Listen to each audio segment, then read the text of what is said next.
Social medias ಒಂದು ಮಾತುಕತೆ ಹೀಗೆ ವಿಶೇಷವಾದ ಕಾರ್ಯಕ್ರಮ. ಸೋಷಿಯಲ್ ಮೀಡಿಯಾಸ್ಗಳ ಬಗ್ಗೆ ಒಂದು ಸಣ್ಣ ಚರ್ಚೆಯನ್ನು ಮಾಡ್ತಕ್ಕಂಥ ಕಾರ್ಯಕ್ರಮ. ಈ ಕಾರ್ಯಕ್ರಮದಲ್ಲಿ ತಮಗೆಲ್ಲ ಸ್ವಾಗತ. ನಾನು ಕಮಲ್ ನಯನ್. ಬನ್ನಿ ವೀಕ್ಷಕರೇ, ಇವತ್ತಿನ ದಿವಸ ಸೋಷಿಯಲ್ ಮೀಡಿಯಾಸ್ನ ಸಾಕಷ್ಟು ಪ್ರಮಾಣದಲ್ಲಿ ತಾವೆಲ್ಲ ಯೂಸ್ ಮಾಡ್ತಾ ಇರ್ತೀರಿ, ಯೂಸ್ ಮಾಡೋದನ್ನು ನೋಡ್ತಾ ಇರ್ತೀರಿ. ಇದಕ್ಕೆ ಪೂರಕವಾಗಿ ಸೋಷಿಯಲ್ ಮೀಡಿಯಾಸ್ ಅಂದ ತಕ್ಷಣ ಅಲ್ಲಿ ಫೋಟೋ ಇರ್ತದೆ, ವಿಡಿಯೋ ಇರ್ತದೆ, ಚಿತ್ರ ಇರ್ತದೆ, ಪೈಂಟಿಂಗ್ ಇರ್ತದೆ, ಸಾಕಷ್ಟು ವಿಷಯಗಳಿರ್ತವೆ. ಈ ಹಿನ್ನೆಲೆಯಲ್ಲಿ ಸೋಷಿಯಲ್ ಮೀಡಿಯಾಸ್ನಲ್ಲಿ ಯಾವ್ಯಾವ ಉಪಯೋಗಗಳು, ಯಾವ್ಯಾವ ಫೋಟೋಗ್ರಫಿಯನ್ನು ಹೇಗೆ ಬೆಳೆಸಬೇಕು, ಹೇಗೆ ಬಳಸಬಾರ್ದು, ಹೇಗೆ ಇದರದ ವಿಶ್ಲೇಷಣೆಯನ್ನು ಮಾಡಲಿಕ್ಕೆ ನಮ್ಮೊಟ್ಟಿಗೆ ಇವತ್ತು ಗೆಸ್ಟಾಗಿ ಅತಿಥಿಗಳಾಗಿ ನಮ್ಮ ಸೌತ್ ಕೇಂದ್ರ ಫೋಟೋಗ್ರಾಫರ್ ಅಸೋಸಿಯೇಷನ್ನ ಅಧ್ಯಕ್ಷರು ಪ್ರಮೋದ್ ಸುವರ್ಣ ಅವರಿದ್ದಾರೆ. ಅವರನ್ನು ಕಾರ್ಯಕ್ರಮದಲ್ಲಿ ಮೊದಲಿಗೆ ಸ್ವಾಗತ ಮಾಡ್ಕೊಳ್ಳೋಣ. ಸರ್, ಕಾರ್ಯಕ್ರಮದಲ್ಲಿ ಸ್ವಾಗತ. ನಮಸ್ತೆ ಸರ್. ಈಗ ಸೋಷಿಯಲ್ ಮೀಡಿಯಾಸ್ ಅಂದ ತಕ್ಷಣ ಸೋಷಿಯಲ್ ಮೀಡಿಯಾಸ್ದಲ್ಲಿ ನಾವು ಸಾಮಾನ್ಯವಾಗಿ ಹೆಚ್ಚು ಫೋಟೋಗಳನ್ನು ಶೇರ್ ಮಾಡೋದು, ವಿಡಿಯೋಗಳನ್ನು ಶೇರ್ ಮಾಡೋದು. ಈ ಫೋಟೋಗಳು, ವಿಡಿಯೋಗಳು ಯಾರು ಇದನ್ನು ತೆಗಿತಾರೆ, ಯಾರು ಇದನ್ನು ಕಂಟೆಂಟ್ ರೆಡಿ ಮಾಡ್ತಾರೆ, ಅವರು ಪ್ರೊಫೆಷ್ನಲ್ ಅಷ್ಟ ಅಥವಾ ಹವ್ಯಾಸಿಗರ, ಹೀಗೆ ಒಂದು ಸಣ್ಣ ಪ್ರಶ್ನೆ ಬರ್ತದೆ. ಈ ಸೋಷಿಯಲ್ ಮೀಡಿಯಾಸ್ನ ಬಳಕೆ ಮಾಡೋದ್ರ ಬಗ್ಗೆ ನಾವು ಆಮೇಲೆ ಮಾತಾಡೋಣ. ಇದು ಹೇಗೆ ಏನು, ಇದನ್ನು ಹೇಗೆ ಬಳಸ್ಬೋದು, ಹೇಗೆ ಅಂತೇಳಿ. ಅದಕ್ಕಿಂತ ಮುಂಚೆ ಯಾವ ರೀತಿಯ ಫೋಟೋಗ್ರಾಫರ್, ಯಾವ ರೀತಿಯ ವಿಡಿಯೋಗ್ರಾಫರ್ ಅಥವಾ ಯಾವ ರೀತಿ ಎಡಿಟ್ರು, ಈಗ ನೀವು ಒಬ್ಬರು ಫೋಟೋಗ್ರಾಫರ್ ಆಗಿ, ಒಬ್ಬ ಫೋಟೋಗ್ರಾಫರ್ ಸಂಘಟನೆಯ ಅಧ್ಯಕ್ಷರಾಗಿ ನಿಮ್ಮ ಪ್ರಕಾರ ಈ ಒಂದು ಫೋಟೋಗ್ರಫಿ ಬಗ್ಗೆ ಏನು ಹೇಳ್ತೀರಿ? ಫೋಟೋಗ್ರಾಫರ್ ಅಂತ ಹೇಳಿದ್ರೆ ನಾವು ಸುಮಾರು ಅವಿಭಾಜ್ಯದ ಜಿಲ್ಲೆಯಲ್ಲಿ ಉಡುಪಿ ಇರ್ಬೋದು, ಮಂಗಳೂರು ಇರ್ಬೋದು, ಸುಮಾರು ನಾವು 3,000ಕ್ಕಿಂತಲೂ ಹೆಚ್ಚು ಫೋಟೋಗ್ರಾಫರ್ಸ್ಗಳಿದ್ದೇವೆ. ಓಕೆ. ಫೋಟೋಗ್ರಾಫರ್ಸ್ ಅಂದಾಕ್ಷಣ ಸಮಾಜದಲ್ಲಿ ಆಗು ಹೋಗುಗಳನ್ನು ಇರ್ಬೋದು, ಶುಭ ಸಮಾರಂಭಗಳಿರ್ಬೋದು, ಇದರ ಫೋಟೋಗ್ರಾಫಿಗಳನ್ನು ಫೋಟೋಗ್ರಾಫರ್ ಹೆಚ್ಚಾಗಿ ಮಾಡ್ತಾರೆ. ನಾವು ಹೆಚ್ಚಾಗಿ ಏನಂತ ಹೇಳಿದ್ರೆ ನಮ್ಮ ಮಂಗಳೂರು ಮತ್ತೆ ಉಡುಪಿ ಜಿಲ್ಲೆಯಲ್ಲಿ ಹೆಚ್ಚು ಫೋಟೋಗ್ರಾಫರ್ಸ್ಗಳು ಈ ಒಂದು ಪತ್ರಕರ್ತರು ಒಟ್ಟಿಗೆ ಸೇರಿಕೊಂಡು ಫೋಟೋಗ್ರಫಿ ಮಾಡ್ತಾ ಇದ್ದಾರೆ. ಕೆಲಸ ಮಾಡುವುದು ಅಂತ ಹೇಳಿದ್ರೆ ಯಾರು ಪತ್ರಕರ್ತ ಇರ್ತಾರೆ ಅವರು ಕೂಡ ಫೋಟೋಗ್ರಫಿ ಮಾಡ್ತಾ ಇರ್ತಾರೆ. ಕೆಲವು ಫೋಟೋಗ್ರಾಫರ್ಸ್ಗಳು ಪತ್ರಕರ್ತರೊಂದಿಗೆ ಸೇರಿಕೊಂಡು ಫೋಟೋಗ್ರಫಿ ಮಾಡ್ತಾರೆ. ಕೆಲವರು ನಮ್ಮ ಇಲ್ಲಿ ಉಡುಪಿ ಇರ್ಬೋದು, ಮಂಗಳೂರು ಇರ್ಬೋದು, ಶುಭ ಸಮಾರಂಭಗಳ ಫೋಟೋಗ್ರಫಿ ಮಾಡ್ತಾರೆ. ನಮ್ಮ ಕಾಪು ಉಡುಪಿಯಲ್ಲಿ ಸುಮಾರು ನಾವು 1,000ಕ್ಕಿಂತಲೂ ಹೆಚ್ಚು ಫೋಟೋಗ್ರಾಫಿ ಒಂದು ಸಂಘಟನೆಯಲ್ಲಿ ಇದ್ದೇವೆ. ಅದಕ್ಕೆ ನಾವು ಸೌತ್ ಕೆನರಾ ಫೋಟೋಗ್ರಫಿ ಅಂತ ಅಸೋಸಿಯೇಷನ್ ಅಂತ ಹೇಳಿ ಹೆಸರು ಕೊಟ್ಟಿದ್ದೇವೆ. ಅದರಲ್ಲಿ ಎಲ್ಲ ಫೋಟೋಗ್ರಾಫರ್ಸ್ಗಳು ಇರ್ತಾರೆ, ವಿಡಿಯೋಗ್ರಾಫರ್ಸ್ಗಳಿರ್ತಾರೆ, ಸ್ಟುಡಿಯೋ ಮಾಲಕರನ್ನು ಒಟ್ಟು ಸೇರಿಸಿಕೊಂಡು ಈ ಒಂದು ಸಂಘಟನೆ ಆಗ್ತಾ ಉಂಟು. ಹೆಚ್ಚಾಗಿ ನಾವು ಏನಂತ ಹೇಳಿದ್ರೆ ಒಂದು ಇಲ್ಲಿ ಸ್ಥಳೀಯವಾಗಿ ನಮ್ಮ ಕರಾವಳಿ ಪ್ರದೇಶದಲ್ಲಿ ಬೇಕಾದಷ್ಟು ಪ್ರದೇಶಗಳು, ಪ್ರವಾಸಿ ತಾಣಗಳಿರ್ತದೆ. ಇದರ ಫೋಟೋಗ್ರಫಿಗಳನ್ನು ಮಾಡಿ ವರ್ಲ್ಡ್ ಮಟ್ಟದಲ್ಲಿ ಅಂದ್ರೆ ನಮ್ಮ ಜಗತ್ತಿನಾದ್ಯಂತ ಗುರುತಿಸಿಕೊಂಡವರು ಫೋಟೋಗ್ರಾಫರ್ಸ್ಗಳಿದ್ದಾರೆ. ಆಮೇಲೆ ಈಗ ನಾವು ಸೋಷಿಯಲ್ ಮೀಡಿಯಾಸ್ ಅಂತೇವೆ. ಈಗ ಸಾಮಾನ್ಯವಾಗಿ ಫೇಸ್ಬುಕ್ ಆಗಿರ್ಬೋದು, ಆಮೇಲೆ ವಾಟ್ಸಪ್ ಆಗಿರ್ಬೋದು, ಅಥವಾ ಹೈಕು, ಹೀಗೆ ಸುಮಾರು ಉಂಟು. ಇದರಲ್ಲಿ ಫೋಟೋಗಳನ್ನು ಹಾಕ್ತಕ್ಕಂಥದ್ದಾಗಿರ್ಬೋದು ಅಥವಾ ಫೋಟೋಗಳನ್ನು ಶೇರ್ ಮಾಡ್ತಕ್ಕಂಥದ್ದಾಗಿರ್ಬೋದು, ಆ್ಯಸ್ ಎ ಫೋಟೋಗ್ರಾಫರ್ ಆಗಿ ನೀವು ಇದು ಎಷ್ಟರ ಮಟ್ಟಿಗೆ ಸೂಕ್ತ, ಅಥವಾ ಫೋಟೋಗ್ರಾಫರ್ನಿಗೆ ಈ ಹಿನ್ನೆಲೆಯಲ್ಲಿ ಇರಬೇಕಾದಂಥ ಒಂದಷ್ಟು ವಿಚಾರಗಳೇನು ಅಂತಕ್ಕಂಥದ್ದು. ಅದು ಯಾರೇ ಆಗಲಿ, ಫೋಟೋವನ್ನು ತೆಗಿತಕ್ಕಂಥವ್ರು ಆ ಸಂದರ್ಭಕ್ಕೆ ಫೋಟೋಗ್ರಾಫರ್.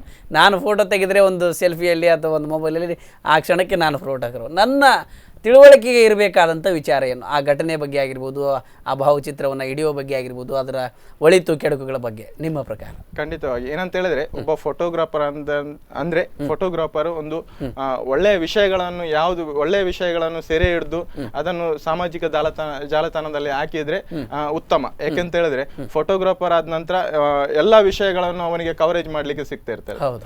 ಈಗ ಒಂದು ರಸ್ತೆಯಲ್ಲಿ ಅಪಘಾತ ಆಗಿರ್ದೆ, ಅದರಲ್ಲಿ ಏನು ಸಾವನ್ನಪ್ಪಿದವರ ಕೂಡ ಫೋಟೋ ತೆಗೆದಿರ್ತಾರೆ. ಅದನ್ನು ಕೂಡ್ಲೆ ಅದನ್ನು ವಾಟ್ಸಪ್ ಅಲ್ಲಿ, ಫೇಸ್ಬುಕ್ ಅಲ್ಲಿ ಹಾಕ್ಬಾರ್ದು.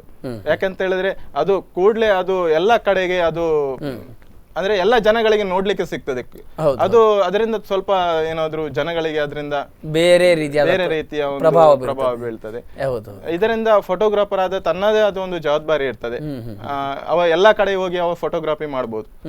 ಇದರಿಂದ ಆ ಒಂದು ಫೋಟೋಗ್ರಫಿ ಮಾಡೋದ್ರಿಂದ ಜನಗಳಿಗೆ ಉತ್ತಮವಾದ ಸಂದೇಶವನ್ನು ನಾವು ಕೊಡ್ಲಿಕ್ಕೆ ಆಗ್ಬೇಕು. ಅದರಿಂದ ಕೆಟ್ಟ ಪರಿಣಾಮ ಆಗ್ಬಾರ್ದು ಅಂತೇಳಿ ನನ್ನ ಒಂದು ಫೋಟೋಗ್ರಾಫರಿಗೆ ನನ್ನ ಒಂದು ಮನವಿ. ಖಂಡಿತ.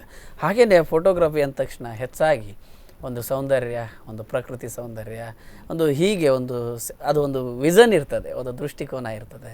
ಅದನ್ನು ಸೋಷಿಯಲ್ ಮೀಡಿಯಾಸ್ನಲ್ಲಿ ಎಷ್ಟೋ ಜನ ತಮ್ಮ ಕಲೆಯನ್ನು, ತಮ್ಮ ಪ್ರತಿಭೆಯನ್ನು, ಫೋಟೋಗ್ರಫಿ ಕಲೆಯನ್ನು ಹಾಕಿ ಸಕಾರಾತ್ಮಕವಾದ ಒಂದು ಬೆಳವಣಿಗೆಯನ್ನು ಕೆಲವು ಬಾರಿ ನೋಡಿರ್ತೇವೆ. ಆ ಹಿನ್ನೆಲೆಯಲ್ಲಿ ಯಾವ ರೀತಿಯಾಗಿ ಮಾಡ್ಬೋದು? ಸರಿ, ಏನಂತ ಹೇಳಿದ್ರೆ ಈಗ ನಾವು ಉಡುಪಿಯ ಇಟ್ಕೊಂಡಿದ್ರೆ ಇಲ್ಲಿ ಸುಮಾರು ಒಳ್ಳೆ ಫೋಟೋಗ್ರಾಫರ್ಸ್ಗಳಿದ್ದಾರೆ. ಬೇರೆ ಬೇರೆ ವಿಷಯಗಳನ್ನು ಬೇರೆ ಬೇರೆ ಸಂದರ್ಭದಲ್ಲಿ ಈಗ ಉಡುಪಿಯಲ್ಲಿ ನಡೆಯುವಂತ ಏನು ರಥೋತ್ಸವದ ಇರ್ಬೋದು, ವಿಟ್ಲ ಪಿಂಡಿಯ ಒಂದು ಸಮಾರಂಭದ ಇರ್ಬೋದು, ಈ ಒಂದು ಸುಂದರವಾದ ಒಂದು ಫೋಟೋಗಳನ್ನು ತೆಗೆದು ತಮ್ಮ ಫೇಸ್ಬುಕ್ ಅಲ್ಲಿ ಇರ್ಬೋದು, ವಾಟ್ಸಪ್ ಅಲ್ಲಿ ಹಾಕ್ತಾರೆ. ನಮ್ಮ ಏನು ಈ ಒಂದು ಉಡುಪಿ ಪರಿಸರದಲ್ಲಿ ತುಂಬಾ ಫೋಟೋಗ್ರಾಫರ್ಗಳು ಅವಾರ್ಡ್ ವಿನ್ನರ್ ಫೋಟೋಗ್ರಾಫರ್ಗಳಿದ್ದಾರೆ. ಇದರಲ್ಲಿ ನಾನು ಏನು ಕಂಡುಕೊಂಡದ್ದು ಅಂತ ಹೇಳಿದ್ರೆ, ಫೋಟೋಗ್ರಾಫರ್ ಅಂದ ಕೂಡಲೇ ಒಂದೇ ವಿಷಯಕ್ಕೆ ಸೀಮಿತ ಆಗಬಹುದು. ಯಾಕಂತ ಹೇಳಿದ್ರೆ ಒಂದು ಮದುವೆ ಸಮಾರಂಭದ ಫೋಟೋವನ್ನು ತೆಗೆದು ಖಾಲಿ ತಾವು ಹಣವನ್ನು ಜೇಬಿಗೆ ತುಂಬಿಸಿಕೊಳ್ಳುವ ಒಂದು ಪ್ರವೃತ್ತಿ ಆಗಿರಬಾರ್ದು. ಒಂದು ಉತ್ತಮವಾದ ಒಂದು ಫೋಟೋಗ್ರಾಫರ್ ಆಗಿ ಒಂದು ಜನಗಳಿಗೆ ಒಂದು ವಿಶೇಷವಾದ ಒಂದು ಈ ಕರಾವಳಿ ಪ್ರದೇಶದ ಒಂದು ಫೋಟೋಗ್ರಫಿಯ ಬಗ್ಗೆ ಮಾಹಿತಿ ಕೊಡುವಂತಹ ಫೋಟೋಗ್ರಾಫರ್ ಆಗಿರ್ಬೇಕು. ಸಾಕಷ್ಟು ರೀತಿಯ ಅವಕಾಶಗಳಿದೆ ಜನರಿಗೆ ಒಂದು ಆಹ್ಲಾದಕರ ಭಾವನೆಯನ್ನು ಹುಟ್ಟಿಸ್ಲಿಕ್ಕೆ. ಒಳ್ಳೆಯ ಪ್ರಕೃತಿ ಚಿತ್ರಗಳಾಗಿರ್ಬೋದು, ಸೌಂದರ್ಯದ ಚಿತ್ರಗಳು, ಅದನ್ನೆಲ್ಲ ಕೊಟ್ಟಾಗ ಒಂದು ರೀತಿಯ ಮನೋರಂಜನೆಯನ್ನು ಫೋಟೋಗ್ರಾಫರ್ಸ್ ತಮ್ಮ ಕೊಡುಗೆಯಾಗಿ ಕೊಟ್ಟಂತ ಆಗ್ತದೆ. ಅದು ಖಂಡಿತವಾಗ್ಲೂ ಈಗ ನಾವು ಎಷ್ಟೋ ಒಳ್ಳೆಯ ಚಿತ್ರಗಳನ್ನು ನೋಡಿದಾಗ ಮನಸ್ಸಿಗೆ ಎಷ್ಟೋ ಖುಷಿ ಆಗ್ತದೆ. ಆ ಹಿನ್ನೆಲೆಯಲ್ಲಿ ಅದು ಸೋಷಿಯಲ್ ಮೀಡಿಯಾಸ್ ಮೂಲಕ ಹರಿದು ಹೋಗೋದ್ರಿಂದ ಹೆಚ್ಚು ಜನಕ್ಕೆ ಮುಟ್ಟುತ್ತೆ ಖಂಡಿತವಾಗ್ಲೂ. ಆ ಹಿನ್ನೆಲೆಯಲ್ಲಿ ನೋಡೋದಾದರೆ ಇನ್ನು ಫೋಟೋಗ್ರಾಫರ್ಸ್ ಅಂದ ತಕ್ಷಣಕ್ಕೆ ಮುಖ್ಯವಾಗಿ ಒಂದು ಫೋಟೋ ತೆಗೆದ ಮೇಲೆ ಅದಕ್ಕೆ ನೀವು ಯಾವ ರೀತಿಯಾಗಿ ಒಂದು ಎಡಿಟಿಂಗ್ ಆಗ್ಬೋದು, ಇನ್ನೊಂದಾಗಲಿ ಮಾಡೋದು, ಅದು ಕೂಡ ಭಾಳ ಮುಖ್ಯವಾದ. ಇವತ್ತು ಎಷ್ಟೋ ಜನರು ಒಂದು ಒಳ್ಳೆಯ ಫೋಟೋವನ್ನು ಕೆಟ್ಟದಾಗಿ ಮಾಡ್ತಕ್ಕಂಥದ್ದು, ಅದರಿಂದ ಇನ್ನೊಂದು ರೀತಿಯಾಗಿ ಇದು ಆಗ್ತಕ್ಕಂಥದ್ದು, ಅದು ಒಂದು ಎಲ್ಲೋ ಕೂಡ ಈ ಸೋಷಿಯಲ್ ಮೀಡಿಯಾಸ್ಗೆ ಅದು ಸಿಕ್ಕು ಬೇರೆ ರೀತಿಯ ಪ್ರಚಾರವನ್ನು ಪಡ್ತಕ್ಕಂಥದ್ದು, ಇದು ಎಷ್ಟರ ಮಟ್ಟಿಗೆ ಸರಿ ಅಂತಕ್ಕಂಥದ್ದು. ನಾನು ಅದೇ ಈ ಒಂದು ಏನು ನಮ್ಮ ಈ ಉಡುಪಿ ಪರಿಸರದ ಇರ್ಬೋದು, ನಮ್ಮ ಕಾಪು ಪರಿಸರದ ಸ್ಟುಡಿಯೋ ಮಾಲಕರ ಹತ್ರ ನಾನು ಒಂದು ವಿನಂತಿಸ್ಕೊಳ್ಳೋದು ಏನಂತ ಹೇಳಿದ್ರೆ, ಸ್ಟುಡಿಯೋಗೆ ಬಂದಾಗ ಕೆಲವರು ಫೋಟೋವನ್ನು ತಂದು ಕೊಡ್ತಾರೆ. ಹುಡುಗಿಯರ ಫೋಟೋ ಇರ್ಬೋದು, ಬೇರೆ ಇನ್ನಿತರ ಫೋಟೋಗಳಿರ್ಬೋದು, ಅದನ್ನು ನಾವು ಎಡಿಟ್ ಮಾಡಿಕೊಡುವುದು ನನ್ನ ಲೆಕ್ಕದಲ್ಲಿ ಅದನ್ನು ತಪ್ಪು ಅಂತ ಹೇಳ್ತೇನೆ. ಯಾಕಂತ ಹೇಳಿದ್ರೆ ಈ ಬಗ್ಗೆ ಸಾಕಷ್ಟು ಪೊಲೀಸ್ ಇಲಾಖೆಯವರು ಕೂಡ ನಮಗೆ ಮಾಹಿತಿ ಕೊಟ್ಟಿರ್ತಾರೆ. ಯಾಕಂತ ಹೇಳಿದ್ರೆ ಬೇರೆಯವರು ಏನಾದ್ರು ಫೋಟೋ ತಂದು ಕೊಟ್ರೆ ಅದನ್ನು ಎಡಿಟ್ ಮಾಡಬೇಡಿ, ಇದರಿಂದ ನಿಮ್ಗೆ ತೊಂದರೆ ಇದೆ.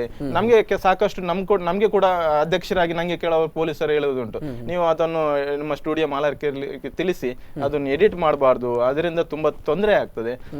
ನಾನು ನಮ್ಮ ಸ್ಟುಡಿಯೋ ಮಾಲಕರ ಹತ್ರ ನಾನು ಅದನ್ನೇ ವಿನಂತಿಸ್ಕೊಳ್ಳೋದು, ಬೇರೆಯವರು ಹೊರಗಿನವರು ಬಂದು ಅದನ್ನು ಫೋಟೋವನ್ನು ತಂದು ಕೊಟ್ರೆ ಅದನ್ನು ಎಡಿಟ್ ಮಾಡ್ಲಿಕ್ಕೆ ಹೋಗ್ಬೇಡಿ, ಇದರಿಂದ ನಿಮ್ಗೆ ಕೂಡ ತೊಂದರೆ ಇರ್ತದೆ, ನಿಮ್ಮ ಹೆಸರಿಗೂ ಕೂಡ ಕೆಟ್ಟ ಹೆಸರು ಬರ್ತದೆ, ನಿಮ್ಮ ಹೆಸರನ್ನು ಕೆಡಿಸುವಂತಹ ಕೆಲಸ ಕೂಡ ಆಗ್ತದೆ. ಇದನ್ನು ಸ್ವಲ್ಪ ನೀವು ಇದರಿಂದ ಹಿಂದೆ ಸರಿಯಿರಿ ಅಂತ ಹೇಳಿ ನಾನು ನನ್ನ ಸ್ಟುಡಿಯೋ ಮಾಲಕರಿಗೆ ನಾನು ತಿಳಿಸ್ತೇನೆ. ಖಂಡಿತ. ಎಸ್ ವೀಕ್ಷಕರೇ, ನಾವು ಏನು ಸೋಷಿಯಲ್ ಮೀಡಿಯಾಸ್ನಲ್ಲಿ ಇವತ್ತು ಹೆಚ್ಚು ಫೋಟೋಗ್ರಫಿಯನ್ನು ಯಾಕೆ ಚರ್ಚೆ ಮಾಡ್ತಾ ಇದ್ದೀವಿ ಅಂದರೆ, ನೀವು ನೋಡ್ತಾ ಇದ್ದೀವಿ ಇವತ್ತು ಸೋಷಿಯಲ್ ಮೀಡಿಯಾಸ್ನಲ್ಲಿ ಓಡಾಡ್ತಾ ಇರೋದೇ ಫೋಟೋಗಳು. ಅದು ವಾಟ್ಸಪ್ ಇರ್ಬೋದು, ಫೇಸ್ಬುಕ್ ಇರ್ಬೋದು. ಅಲ್ಲಿ ಎಷ್ಟು ಪಾಸಿಟಿವ್ ಎಫೆಕ್ಟ್ ಇದೆ ಅಷ್ಟೇ ನೆಗೆಟಿವ್ ಎಫೆಕ್ಟ್ಸ್ ಕೂಡ ಕಾಣಿಸ್ತಾ ಇದೆ. ನಮ್ಮ ಏನು ಸೌತ್ ಕೆನರಾ ಫೋಟೋಗ್ರಫರ್ ಅಸೋಸಿಯೇಷನ್ ಅಧ್ಯಕ್ಷರು ಸ್ವತಃ ಅವರ ಅನುಭವಕ್ಕೆ ಬಂದ ಹಾಗೆ ಪ್ರಮೋದ್ ಸುವರ್ಣ ಅವರು ತಾವು ಹೇಳ್ತಾ ಇದ್ದಾರೆ, ಒಂದು ಫೋಟೋವನ್ನು ಎಡಿಟ್ ಮಾಡೋದ್ರಿಂದ ಅದು ನೆಗೆಟಿವ್ ಆಗಿ ಯಾವ ರೀತಿಯಾಗಿ ಒಂದು ಕುಟುಂಬದ ಮೇಲೆ, ಆ ಒಂದು ವೈಯಕ್ತಿಕ ವ್ಯಕ್ತಿಯ ಜೀವನದ ಮೇಲೆ ಪರಿಣಾಮ ಬೀರುತ್ತದೆ, ಸಮಾಜದ ಮೇಲೆ ಅದು ಯಾವ ರೀತಿ ಕೆಟ್ಟ ಪರಿಣಾಮವನ್ನು ಬೀರುತ್ತದೆ. ಇದನ್ನು ಪ್ರಸಾರ ಮಾಡಲಿಕ್ಕೆ ಅದು ಸೋಷಿಯಲ್ ಮೀಡಿಯಾ ಯಾವುದನ್ನು ಹಾಕಿದರೂ ತಗೊಳ್ತದೆ, ಯಾವುದನ್ನು ಹಾಕಿದರೂ ಪ್ರಸಾರ ಮಾಡ್ತದೆ, ಒಳ್ಳೆಯದಾದರೂ ಸರಿ ಕೆಟ್ಟದಾದರೂ ಸರಿ. ಆದರೆ ಅದನ್ನು ಹಾಕುವಾಗ ಆ್ಯಸ್ ಎ ಫೋಟೋಗ್ರಾಫರ್ ಆಗಿ, ಆ್ಯಸ್ ಎ ಎಡಿಟರ್ ಆಗಿ ಒಂದು ಜವಾಬ್ದಾರಿಯುತ ಕೆಲಸದಲ್ಲಿ ನಾವು ನಮ್ಮ ಒಂದು ಜವಾಬ್ದಾರಿ ನಿರ್ವಹಿಸಬೇಕಾದದ್ದು ಬಹಳ ಮುಖ್ಯ. ಆ ಹಿನ್ನೆಲೆಯಲ್ಲಿ ಆರಕ್ಷಕರಾಗಿರ್ಬೋದು, ಪೊಲೀಸ್ ಆಗಿರ್ಬೋದು, ಮಾಧ್ಯಮದ ಹಿರಿಯರಾಗಿರ್ಬೋದು ಸಾಕಷ್ಟು ಸೂಚನೆಗಳನ್ನು ಕೊಡ್ತಾ ಇರ್ತಾರೆ. ಅದು ಕೂಡ ನೀವು ಕೊಟ್ಟ ಸೂಚನೆ ಬಹಳ ಮುಖ್ಯವಾದದ್ದು. ಇದನ್ನು ತಡೆಗಟ್ಟಲಿಕ್ಕೆ ಅಥವಾ ಇದನ್ನು ಮನವರಿಕೆ ಮಾಡಲಿಕ್ಕೆ ಈ ಒಂದು ವೃತ್ತಿಗಳಲ್ಲಿ ನಿರತರಾದಂಥವ್ರಿಗೆ ನಿಮ್ಮ ಸೂಚನೆ ಏನು? ಫೋಟೋಗ್ರಾಫರ್ ಅಂದಾಕ್ಷಣ ಅವನಿಗೆ ಸಮಾಜದಲ್ಲಿ ಉತ್ತಮವಾದ ಗೌರವ ಇದೆ. ಸಮಾಜದಲ್ಲಿ ಎಲ್ಲರೂ ಅವನನ್ನು ಗುರುತಿಸಿಕೊಳ್ತಾರೆ. ನಾವು ನಮ್ಮ ಸಮಾಜಕ್ಕೆ ನಾವು ಉತ್ತಮವಾದ ಸಂದೇಶವನ್ನು ಕೊಡಬೇಕೇ ಹೊರತು ಇಂಥ ಒಂದು ಫೋಟೋಗಳನ್ನು ಎಡಿಟ್ ಮಾಡಿ ಅದರಿಂದ ತಪ್ಪು ಸಂದೇಶವನ್ನು ನಾವು ಕೊಡಬಾರ್ದು. ಯಾಕೆಂತ ಹೇಳಿದ್ರೆ ಈಗ ಸಾಕಷ್ಟು ನಮ್ಮ ಫೋಟೋಗ್ರಾಫರ್ಗಳು ಬೆಳೆದಿದ್ದಾರೆ, ಸಮಾಜದಲ್ಲಿ ವಿಶೇಷ ತಮ್ಮ ಏನು ಫೋಟೋಗ್ರಫಿಯಿಂದ ಅವರನ್ನು ಗುರುತಿಸಿಕೊಳ್ತಿದ್ದಾರೆ. ಇದರಿಂದ ಅವರು ಸಮಾಜಕ್ಕೆ ಉತ್ತಮ ಸಂದೇಶ ಕೊಡುವಂತಹ ಫೋಟೋಗ್ರಫಿಯನ್ನೇ ಕೊಡಬೇಕು ಹೊರತು ತಪ್ಪು ಸಂದೇಶವನ್ನು ಕೊಡುವಂತಹ ಫೋಟೋಗ್ರಫಿಗಳನ್ನು ಫೋಟೋಗಳನ್ನು ಕೊಡಬಾರ್ದು. ನಾವು ಇತ್ತೀಚೆಗೆ ನಮ್ಮ ಕಾಪು ಪರಿಸರದಲ್ಲಿ ಒಂದು ಸ್ಟುಡಿಯೋ ಮಾಲಕರಿಗೆ ಬಂದು ಒಬ್ರು ಫೋಟೋವನ್ನು ಕೊಟ್ಟರು ಎಡಿಟ್ ಮಾಡ್ಲಿಕ್ಕೆ. ಆ ಸಂದರ್ಭದಲ್ಲಿ ಅವರಿಗೆ ಗೊತ್ತಿರಲಿಲ್ಲ, ಅವರು ಎಡಿಟ್ ಮಾಡಿ ಕೊಟ್ಟಿದ್ದಾರೆ. ತದನಂತರ ಅದು ಏನು ಫೋಟೋ ಇದೆ ಅದು ವಾಟ್ಸಪ್ಗಳಲ್ಲಿ ಬರ್ಲಿಕ್ಕೆ ಶುರುವಾಯಿತು. ಇದನ್ನು ಆ ಹುಡುಗನನ್ನು ಪತ್ತೆ ಹಚ್ಚಿದ ನಂತರ ಪೊಲೀಸರಿಗೆ ಯಾವ ಸ್ಟುಡಿಯೋದಲ್ಲಿ ಅವರು ಎಡಿಟ್ ಮಾಡಿ ಕೊಟ್ಟಿದ್ದಾರೆ ಅಂತ ಹೇಳಿ ಅವರಿಗೆ ಗೊತ್ತಾಯ್ತು. ಆ ಸ್ಟುಡಿಯೋಗೆ ಬಂದಾಗ ಅವರಿಗೆ ಈ ಒಂದು ಫೋಟೋಗ್ರಾಫಿ ಎಡಿಟ್ ಮಾಡಿದಾಗ ನಾವೇ ಮಾಡಿದ ಅಂತ ಹೇಳಿ ಅವರು ಒಪ್ಪುಕೊಂಡಿದ್ದಾರೆ ನಮ್ಮ ಸ್ಟುಡಿಯೋದವರು. ಅದರಿಂದ ಮತ್ತೆ ನಾವು ಅದಕ್ಕೆ ಮಧ್ಯ ಪ್ರವೇಶ ಮಾಡಿ ಅವರ ಪರವಾಗಿ ನಾವು ನಿಂತಿದ್ವಿ. ಆ ಹುಡುಗನ ಮೇಲೆ ಅವರು ಕೇಸು ದಾಖಲಿಸಿಕೊಂಡು ಅವನಿಗೆ ಸೂಕ್ತವಾದ ಕಾನೂನು ಕ್ರಮವನ್ನು ಕೂಡ ಅವನ ಮೇಲೆ ಕೈಗೊಂಡಿದ್ದಾರೆ. ಇದರಿಂದ ಯಾರಿಗೆ ನಮ್ಮ ಸ್ಟುಡಿಯೋ ಮಾಲಕರಿಗೆ ನಾನು ಆವಾಗಲೇ ಹೇಳಿದೆ, ಯಾಕಂತ ಹೇಳಿದ್ರೆ ನೀವು ಅಂತ ಸಂದರ್ಭದಲ್ಲಿ ಆ ಒಂದು ಕೆಲಸಕ್ಕೆ ಹೋಗ್ಬೇಡಿ, ಆವಾಗ ನಮ್ಮ ಸಂಘಟನೆ ನಿಮ್ಮೊಟ್ಟಿಗೆ ಬಂದು ಸಹಕರಿಸಲಿಕ್ಕೆ ಕಷ್ಟ ಆಗುತ್ತೆ.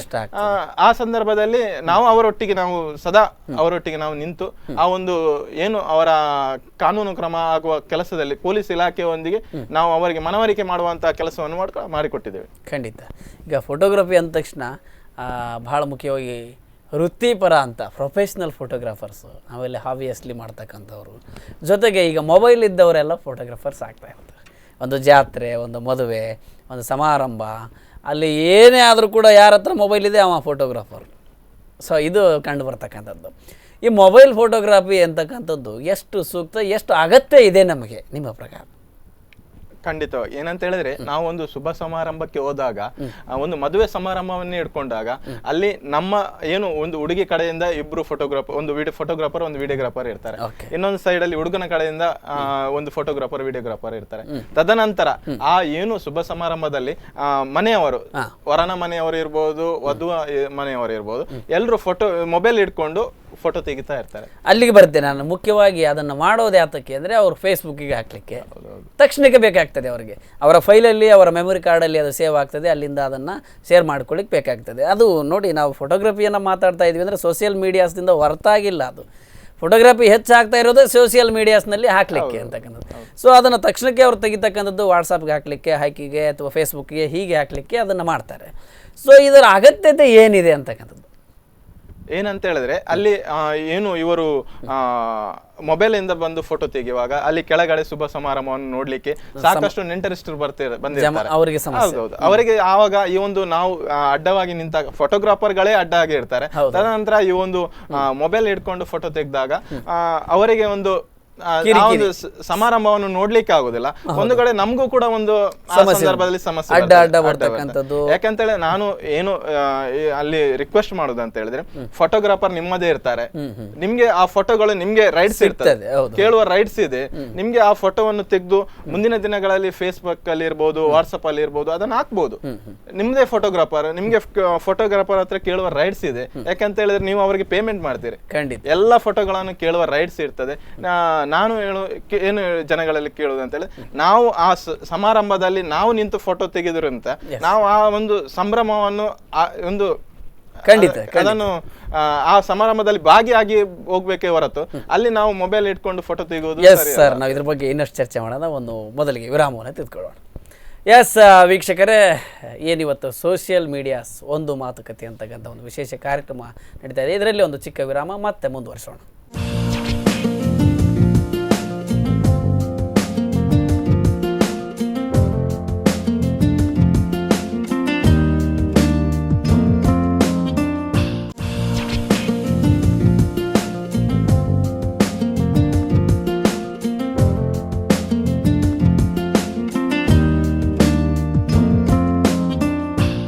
ಸೋಷಿಯಲ್ ಮೀಡಿಯಾಸ್ ವಿಶೇಷ ಕಾರ್ಯಕ್ರಮದಲ್ಲಿ ಮತ್ತೊಮ್ಮೆ ತಮಗೆಲ್ಲ ಸ್ವಾಗತ. ಇವತ್ತು ನಮ್ಮೊಟ್ಟಿಗೆ ಏನು ಸೌತ್ ಕೇಂದ್ರ ಫೋಟೋಗ್ರಾಫರ್ ಅಸೋಸಿಯೇಷನ್ ಅಧ್ಯಕ್ಷರಾದಂಥ ಪ್ರಮೋದ್ ಸುವರ್ಣ ಅವರು ಅತಿಥಿಗಳಾಗಿ ಪಾಲ್ಗೊಂಡಿದ್ದಾರೆ. ಇದುವರೆಗೂ ಸೋಷಿಯಲ್ ಮೀಡಿಯಾಸ್ನ ಒಂದು ಭಾಗವಾಗಿ ನಾವು ಫೋಟೋಗ್ರಫಿ ಬಗ್ಗೆ, ಫೋಟೋಗ್ರಫಿಯನ್ನು ಯಾರ್ಯಾರು ಮಾಡ್ತಾರೆ, ಯಾತಕ್ಕಾಗಿ ಮಾಡ್ತಾರೆ, ಮತ್ತು ಫೋಟೋಗ್ರಫಿಯ ವಿವಿಧ ಆಯಾಮಗಳ ಬಗ್ಗೆ ಅವರು ಸಾಕಷ್ಟು ಮಾಹಿತಿಯನ್ನು ನೀಡಿದರು. ಫೋಟೋಗ್ರಫಿಯನ್ನು ಹೇಗೆ ಬಳಸ್ಕೊಳ್ಬೇಕು ಮತ್ತು ಅದನ್ನು ಯಾವ ರೀತಿಯಾಗಿ ದುರ್ಬಳಕೆ ಮಾಡಬಾರ್ದು ಅಂತಕ್ಕಂಥದ್ದನ್ನು ಕೂಡ ಸೂಚ್ಯವಾಗಿ ಒಂದಷ್ಟು ಮಾತುಗಳಲ್ಲಿ ಹೇಳಿದರು. ಈಗ ನಾವು ಫೋಟೋಗ್ರಫಿಯೂ ಸೇರಿದಂತೆ, ವಿಡಿಯೋಗ್ರಫಿ ಸೇರಿದಂತೆ, ಸಂಕಲನ, ಹೀಗೆ ಎಲ್ಲವನ್ನ ಸೇರಿದಂತೆ ಒಂದು ಮಾಧ್ಯಮ ಎಲ್ಲವೂ ಕೂಡ ಪ್ರಸಾರ ಆಗ್ತಕ್ಕಂಥದ್ದು ಸೋಷಿಯಲ್ ಮೀಡಿಯಾಸ್. ನೇರವಾಗಿ ಈಗ ಸೋಷಿಯಲ್ ಮೀಡಿಯಾಸ್ನ ಒಂದಷ್ಟು ವಿಚಾರಗಳನ್ನು ಚರ್ಚೆ ಮಾಡೋಣ. ಮೊದಲಿಗೆ ಇವತ್ತಿನ ಕಾಲಕ್ಕೆ ಸೋಷಿಯಲ್ ಮೀಡಿಯಾಸ್ ಅಂತಕ್ಕಂಥದ್ದು ಎಷ್ಟು ರೀತಿಯಾಗಿ ಅಥವಾ ಯಾವ ರೀತಿಯಾಗಿ ಉಪಯುಕ್ತ ಸರ್? ಈಗ ಏನಂತ ಹೇಳಿದ್ರೆ ಈ ಫೋಟೋಗ್ರಾಫಿ ಇರಬಹುದು. ಈಗ ಮೊಬೈಲ್ ಇಂದ ಫೋಟೋ ಏನು ತೆಗಿತಾರೆ, ಒಂದು ರಸ್ತೆಯಲ್ಲಿ ಏನು ಅಪಘಾತ ಆದಾಗ ಫೋಟೋಗ್ರಾಫರ್ ಕೂಡಲೇ ಫೋಟೋವನ್ನೇ ತೆಗಿಲಿಕ್ಕೆ ಹೋಗ್ತಾರೆ.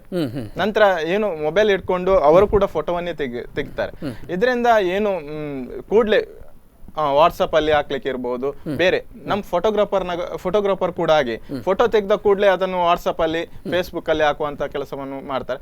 ಇದರಿಂದ ಜನಗಳಿಗೆ ಇದರಿಂದ ಒಂದು ತಪ್ಪು ಸಂದೇಶ ಹೋಗ್ತದೆ. ಯಾಕಂತ ಹೇಳಿದ್ರೆ ಅಲ್ಲಿ ಫೋಟೋ ತೆಗೆದಾಗ ಸಾವನ್ನಪ್ಪಿದವನ ಫೋಟೋವನ್ನು ನಾವು ತೆಗೆದು ಫೇಸ್ಬುಕ್ ಅಲ್ಲಿ ವಾಟ್ಸಪ್ ಅಲ್ಲಿ ಹಾಕಿದಾಗ ಜನಗಳನ್ನು ಇದನ್ನು ನೋಡ್ತಾರೆ. ಕೆಲವು ಗಂಭೀರ ಗಾಯಗೊಂಡಂತಹ ಫೋಟೋಗಳನ್ನು ನೋಡ್ತಾರೆ. ಇದರಿಂದ ಜನಗಳ ಮನಸ್ಸಿಗೆ ಸ್ವಲ್ಪ ಘಾಸಿ ಆಗ್ತದೆ. ಇದನ್ನು ನಾವು ಮಾಡಬಾರ್ದು ಅಂತೇಳಿ ನಾನು ವಿನಂತಿಸಿಕೊಳ್ತಿದ್ದೇನೆ. ವೇಗವಾಗಿ ವಾಟ್ಸಪ್ ಅದು ಬೆಳೆಯುತ್ತಿದೆ, ಇದರಿಂದ ಉಪಯೋಗ ಜಾಸ್ತಿ ಇದೆ, ಆದ್ರೆ ಉಪಯೋಗಕ್ಕಿಂತಲೂ ಹೆಚ್ಚು ದುಷ್ಪರಿಣಾಮಗಳು ಆಗ್ತಾ ಇದೆ. ಉಪಯೋಗ ಅಂದ್ರೆ ಯಾವ್ಯಾವ ರೀತಿಯಾಗಿ ಇದನ್ನ ನಾವು ಉಪಯೋಗಿಸ್ಕೊಳ್ಬಹುದು ಸೋಷಿಯಲ್ ಮೀಡಿಯಾಸ್ ಅಂತಕ್ಕಂಥದ್ದು? ವಾಟ್ಸಪ್ ಅಲ್ಲಿ ಈಗ ನಾವು ಯಾರಿಗೆ ಈಗ ರಕ್ತದ ಅವಶ್ಯಕತೆ ಇರ್ತದೆ ಸಾಮಾಜಿಕ ಕಾರ್ಯಗಳಿಗೆ, ಅದರಲ್ಲಿ ನಾವು ವಾಟ್ಸಪ್ ಅಲ್ಲಿ ಹಾಕಿದ ಕೂಡಲೇ ಜನಗಳು ಅದನ್ನು ಮೂವ್ ಮಾಡ್ತಾ ಇರ್ತಾರೆ, ಬೇರೆ ಬೇರೆ ಕಡೆಗೆ ಜನಗಳಿಗೆ ಹೋಗ್ತಾ ಇರ್ತದೆ, ಕಾಂಟ್ಯಾಕ್ಟ್ ಮಾಡ್ತಾರೆ. ಅದರಿಂದ ಏನಾದ್ರೂ ಒಂದು ಜೀವವನ್ನು ಉಳಿಸುವಂತಹ ಕೆಲಸವನ್ನು ಕೂಡ ಅದರಲ್ಲಿ ಮಾಡಬಹುದು. ಒಂದು ಬ್ಲಡ್ ಬೇಕಾದಾಗ ಯಾರಿಗೂ ಅದು ಮುಟ್ಟಿ ಅಲ್ಲಿಂದ ಮತ್ತೆ ಬಂದು ಇವರಿಗೆ ಸಹಾಯ ಆಗ್ತದೆ, ಒಂದು ಸಾಮಾಜಿಕ ಕಾರ್ಯವಾಗ್ತದೆ. ನಂತರ ಯಾರಿಗೆ ಈಗ ಉದ್ಯೋಗದ ಬಗ್ಗೆ ಕೂಡ ಅದರಲ್ಲಿ ವಾಟ್ಸಪ್ ಅಲ್ಲಿ ಹಾಕ್ತಾರೆ. ಅದು ಎಲ್ಲ ವಿದ್ಯಾರ್ಥಿಗಳಿಗೆ ಅದೊಂದು ಬೇಗವಾಗಿ ಮುಟ್ಟುವಂತ ಕೆಲಸವಾಗ್ತಾ ಇದೆ. ಅದರಿಂದ ಸ್ವಲ್ಪ ಉಪಯುಕ್ತ ಇದೆ. ಕೆಲಸವಿಲ್ಲದವರಿಗೆ ಮತ್ತು ಕೆಲಸ ಬೇಕಾದವರಿಗೆ ಅದು ನಡುವೆ ಒಂದು ಸಂಪರ್ಕ ಸೇತುವೆ ಆಗಿ ಅಲ್ಲಿ ತಲುಪಿ ಇವರಿಗೆ ಒಂದು ಕೆಲಸ ಸಿಗ್ತದೆ ಮತ್ತೆ ಇವ್ರಿಗೂ ಕೂಡ ಒಂದು ಹೆಲ್ಪ್ ಆಗ್ತದೆ. ಖಂಡಿತ ಈ ರೀತಿಯಲ್ಲಿ ಸಾಕಷ್ಟು. ಹಾಗೆ ಈಗ ಏನಾದ್ರು ನಮ್ಮ ಈಗ ನನ್ನದೇ ಉದಾಹರಣೆ ತೆಗೆದು ಏನಾದ್ರು ಕ್ಯಾಮರಾಗಳು ನಮ್ಗೆ ಮಿಸ್ ಆದಾಗ ನಾವು ಅದನ್ನು ಕೂಡಲೇ ಇದರಲ್ಲಿ ಫೇಸ್ಬುಕ್ ಅಲ್ಲಿ ಇಲ್ಲದ್ರೆ ವಾಟ್ಸಪ್ ಅಲ್ಲಿ ಹಾಕಿದ ಕೂಡಲೇ ಅದಕ್ಕೆ ನಮ್ಗೆ ರೆಸ್ಪಾನ್ಸ್ ಸಿಗ್ತದೆ, ಎಲ್ಲಿ ಆಗಿದೆ, ಎಲ್ಲಿ ನಿಮ್ದು ಕ್ಯಾಮರಾ ಮಿಸ್ ಆಯ್ತು, ಅಲ್ಲಿ ಅದು ಎನ್ಕ್ವೈರಿ ಸ್ಟಾರ್ಟ್ ಆಗ್ತದೆ. ಹೌದೌದು, ನಮ್ಗೆ ಕೂಡಲೇ ಆ ಒಂದು ನಮ್ಗೆ ಸಿಕ್ಕುವಂತ ಕೆಲಸ ಕೂಡ ಆಗ್ತದೆ. ಹೆಚ್ಚು ಕಡೆ ನಮ್ಮ ಏನು ವಸ್ತುಗಳು, ನಮ್ಮ ಆಭರಣಗಳು ಇರ್ಬೋದು, ಬಿಸಾಡಿ ಹೋದಾಗ ಫೇಸ್ಬುಕ್ ಅಲ್ಲಿ ವಾಟ್ಸಪ್ ಅಲ್ಲಿ ಬಂದಾಗ ಅದನ್ನು ನಾವು ಜನಗಳು ನಮ್ಮನ್ನು ಸಂಪರ್ಕ ಮಾಡ್ಲಿಕ್ಕೆ ಇದು ಮಾಡ್ತಾರೆ. ಅದರಿಂದ ಒಂದು ಉತ್ತಮವಾದ ಒಂದು ಉಪಯೋಗ ಇದೆ. ಖಂಡಿತ ನಾವು ಬಳಸಿಕೊಳ್ಳುವುದರ ಮೇಲೆ ಇದರ ಉಪಯೋಗ ಇದೆ ಅಂತಕ್ಕಂಥದ್ದು. ಆಮೇಲೆ ಬಹಳ ಮುಖ್ಯವಾಗಿ ಸೋಷಿಯಲ್ ಮೀಡಿಯಾಸ್ ಅಥವಾ ಸಾಮಾಜಿಕ ಜಾಲತಾಣಗಳು ಇದು ಇಲ್ಲದೆ ನಮಗೇನು ನಷ್ಟ ಇದೆ ಅಂತಕ್ಕಂಥದ್ದು, ಇದರ ಅನಿವಾರ್ಯತೆ ಯಾಕೆ ಅಷ್ಟೊಂದು ಅನಿವಾರ್ಯತೆ ಇದೆಯಾ ಅಂತ? ಇತ್ತೀಚೆಗೆ ಏನಂತ ಹೇಳಿದ್ರೆ ಬೆಳೆಯುತ್ತಿರುವ ಏನು ಭಾರತ, ಇದರಲ್ಲಿ ನಮ್ಗೆ ಆಧುನಿಕತೆ, ಇದರಲ್ಲಿ ನಾವು ವಾಟ್ಸಪ್ ಇದೆಲ್ಲ ನಮ್ಗೆ ಮುಂದಿನ ಏನು ನಮ್ಮ ಜನರು ಇದ್ದಾರೆ, ಅಂದ್ರೆ ಮುಂದಿನ ಪೀಳಿಗೆಗಳಿಗೆ ಇದೊಂದು ಉತ್ತಮವಾದ ಒಂದು ಏನು ವಾಟ್ಸಪ್ ಇರ್ಬೋದು, ಇದು ಉತ್ತಮ. ಯಾಕಂತೇಳಿ ಅವರು ತಾವು ಹೇಗೆ ಬಳಸ್ಕೊಳ್ತಾರೆ, ಇದನ್ನು ಹೇಗೆ ತಾವು ಉಪಯೋಗಿಸ್ಕೊಳ್ತಾರೆ, ಇದರಿಂದ ಅದರ ಪ್ರಯೋಜನ ಇದೆ ಅಂತ ಹೇಳ್ಬೋದು. ಯಾಕಂತ ಹೇಳಿದ್ರೆ ಉತ್ತಮ ಕೆಲಸಕ್ಕೆ ನಾವು ಇದನ್ನೆಲ್ಲ ಬಳಸಿಕೊಂಡು ಅದು ನಮ್ಗೆ ಉತ್ತಮವಾಗಿ ಕಾಣ್ತದೆ. ನಾವು ಅದನ್ನು ಆ ಒಂದು ಕೆಲಸದಲ್ಲಿ ನಾವು ಅದನ್ನು ಉಪಯೋಗಿಸಿದ ಮೇಲೆ ಇರ್ತದೆ. ಯಾವ ರೀತಿಯಾಗಿ ಉಪಯೋಗ ಮಾಡ್ತೇವೆ ಆ ರೀತಿಯಾಗಿ ಅದರ ಪ್ರತಿಫಲ ಇರ್ತದೆ. ಖಂಡಿತ. ಯಾಕೆಂದ್ರೆ ಇವತ್ತಿನ ಪೀಳಿಗೆ ಅಥವಾ ಇವತ್ತಿನ ಕಾಲದಲ್ಲಿ ಆಧುನಿಕದಲ್ಲಿ ಸಾಮಾಜಿಕ ಮಾಧ್ಯಮಗಳಿಂದ ಬದುಕೇ ಕಷ್ಟ ಅಂತಕ್ಕಂಥದ್ದು. ಈಗ ನಾವು ಎಲ್ಲಿ ನಿಂತಿದ್ದೇವೆ ಅಂತ ನಮ್ಮ ಮೊಬೈಲಲ್ಲಿ ಒಮ್ಮೆ ಮ್ಯಾಪಲ್ಲಿ ನೋಡಿದರೆ ಇಡೀ ಜಾಗ, ಅದರ ಹಿಸ್ಟ್ರಿ ಎಲ್ಲ ಸಿಗ್ತದೆ, ಅಷ್ಟೊಂದು ಮಾಹಿತಿ ಇದೆ. ಹಾಗಾಗಿ ನಮ್ಮ ಬದುಕಿಗೆ ಪ್ರತಿಯೊಂದು ವಿಭಾಗದಲ್ಲಿಯೂ ಕೂಡ ಸಾಮಾಜಿಕ ಜಾಲತಾಣದ ನೀವು ಹೇಳುವ ಪ್ರಕಾರ ಅಗತ್ಯತೆ ತುಂಬ ಇದೆ ಅಂತಕ್ಕಂಥದ್ದು. ಹಾಗೆಯೇ ಬಹಳ ಮುಖ್ಯವಾಗಿ ಇದನ್ನು ನೋಡೋದಾದರೆ, ಹೆಚ್ಚಿನ ರೀತಿಯಲ್ಲಿ ನೋಡೋದಾದರೆ ಸಾಮಾಜಿಕ ಜಾಲತಾಣಗಳದ್ದು ಸಕಾರಾತ್ಮಕ ಉಪಯೋಗಗಳು. ಒಂದು ನೀವು ಈಗಾಗಲೇ ಹೇಳಿದ್ರಿ, ಒಂದು ಸಾಮಾಜಿಕ ಕೆಲಸಗಳಿಗೆ, ಸಮಾಜ ಸೇವೆಗಳಿಗೆ, ಯಾರಿಗೋ ಬ್ಲಡ್ ಬೇಕಾದರೆ, ಯಾರಿಗೋ ವಿದ್ಯಾರ್ಥಿಗೆ ಪಾಠ ಬೇಕಾದರೆ, ಒಂದು ಡಾಕ್ಯುಮೆಂಟ್ಸ್ ಕಳಿಸ್ಲಿಕ್ಕೆ, ಎಲ್ಲೋ ದೂರದಿಂದ ಒಂದು ಡಾಕ್ಯುಮೆಂಟ್ನ ಕಳಿಸ್ಲಿಕ್ಕೆ, ಇದೆಲ್ಲವೂ ಕೂಡ ಸಕಾರಾತ್ಮಕವಾಗಿ ಉಪಯೋಗ ಬೀಳ್ತದೆ. ಇನ್ನು ಹೆಚ್ಚಿನ ರೀತಿಯಾಗಿ ನೋಡಿದ್ರೆ ಯಾವ ರೀತಿಯಾಗಿ ಇದನ್ನ ಉಪಯೋಗಿಸ್ಕೊಳ್ಬೋದು? ವಾಟ್ಸಪ್ ಅಲ್ಲಿ ಈಗ ವಾಟ್ಸಪ್ ಬಂದ ನಂತರ ಜನಗಳು ಹೆಚ್ಚಾಗಿ ಅದಕ್ಕೆ ಅಂದ್ರೆ ಈಗ ನಾವು ಮನೆಯಲ್ಲಿ ಕೂಡ ನಾವು ಒಂದು ಕುಟುಂಬದೊಟ್ಟಿಗಿರುವಾಗ ಎಲ್ಲರೂ ಅದನ್ನೇ ಯೂಸ್ ಮಾಡ್ತೇವೆ. ನಾವು ಮಾತುಕತೆ ಕೂಡ ಕಡಿಮೆ ಆಗ್ತಾ ಬರ್ತಿದೆ ಅಂತ ಹೇಳ್ಬೋದು. ಇದರಿಂದ ನಾವು ಒಂದು ರಿಲೇಷನ್ ಇಂದ ದೂರ ಹೋಗ್ತಾ ಇದ್ದೇವೆ. ಇದು ನಮ್ಮ ಏನು ಕುಟುಂಬದ ಒಂದು ಜೀವನದ ಮೇಲೂ ಕೂಡ ಇದೊಂದು ಪ್ರಭಾವ ಬೀಳ್ತದೆ. ಖಂಡಿತ ಇದೊಂದು ನಕಾರಾತ್ಮಕವಾದಂಥ ಬೆಳವಣಿಗೆಗೆ ಇದೊಂದು ಬಹಳ ಮುಖ್ಯವಾದ ಅಂಶ ಇದು. ವೀಕ್ಷಕರೇ, ಪ್ರಮೋದ್ ಸುವರ್ಣ ಅವರು ಹೇಳಿದರು ಬಹಳ ಮುಖ್ಯವಾಗಿ, ಇವತ್ತು ಮನೆಯಲ್ಲಿ ಫೇಸ್ಬುಕ್ ಅಥವಾ ಒಂದು ವಾಟ್ಸಪ್ ಅಂತ ನಾವು ಏನು ಹಿಡಿದು ಮನೆಯಲ್ಲಿ ಕೂರ್ತೇವೆ, ಮನೆಯಲ್ಲಿರುವ ಅಕ್ಕ, ತಂಗಿ, ಅಪ್ಪ, ಅಮ್ಮ ಎಲ್ಲರನ್ನೂ ಕೂಡ ಊಟ ಮಾಡಬೇಕಾದ್ರೂ ಹೀಗೆ ಊಟ ಮಾಡ್ತಾ ಅದನ್ನು ನೋಡ್ತಕ್ಕಂಥದ್ದು, ಆ ದಿನನಿತ್ಯದ ಒಂದು ಏನು ಮಾತುಕತೆ ಕಡಿಮೆ ಆಗ್ತಾಯಿದೆ. ಮೊದಲಿನದಷ್ಟು ಒಟ್ಟಿಗೆ ಕುಳಿತು ಹರಟೆಯನ್ನು ಮಾಡ್ತಕ್ಕಂಥದ್ದಾಗಲಿ, ಅವರ ಕೈಯಲ್ಲೊಂದು ಮೊಬೈಲ್ ಇರ್ತದೆ, ಇವರ ಕೈಯಲ್ಲೊಂದು ಮೊಬೈಲ್ ಇರ್ತದೆ, ನಮ್ಮ ಕೈಲೊಂದು, ಇವರ ಕೈಲೊಂದು, ಎಲ್ಲರೂ ಅವರವರ ಮೊಬೈಲಲ್ಲಿ ಫೇಸ್ಬುಕ್ಕಲ್ಲಿ ಇರ್ತಾರೆ, ಇಲ್ಲ ವಾಟ್ಸಪ್ಪಲ್ಲಿ ಇರ್ತಾರೆ. ಇದರಿಂದ ಮನೆಯಲ್ಲಿರ್ತಕ್ಕಂಥ ಒಂದು ಸಂಬಂಧಗಳು ಕ್ಷೀಣಿಸ್ತಕ್ಕಂಥದ್ದು, ಇದು ಬಹಳ ಮುಖ್ಯವಾದ ಅಂಶ.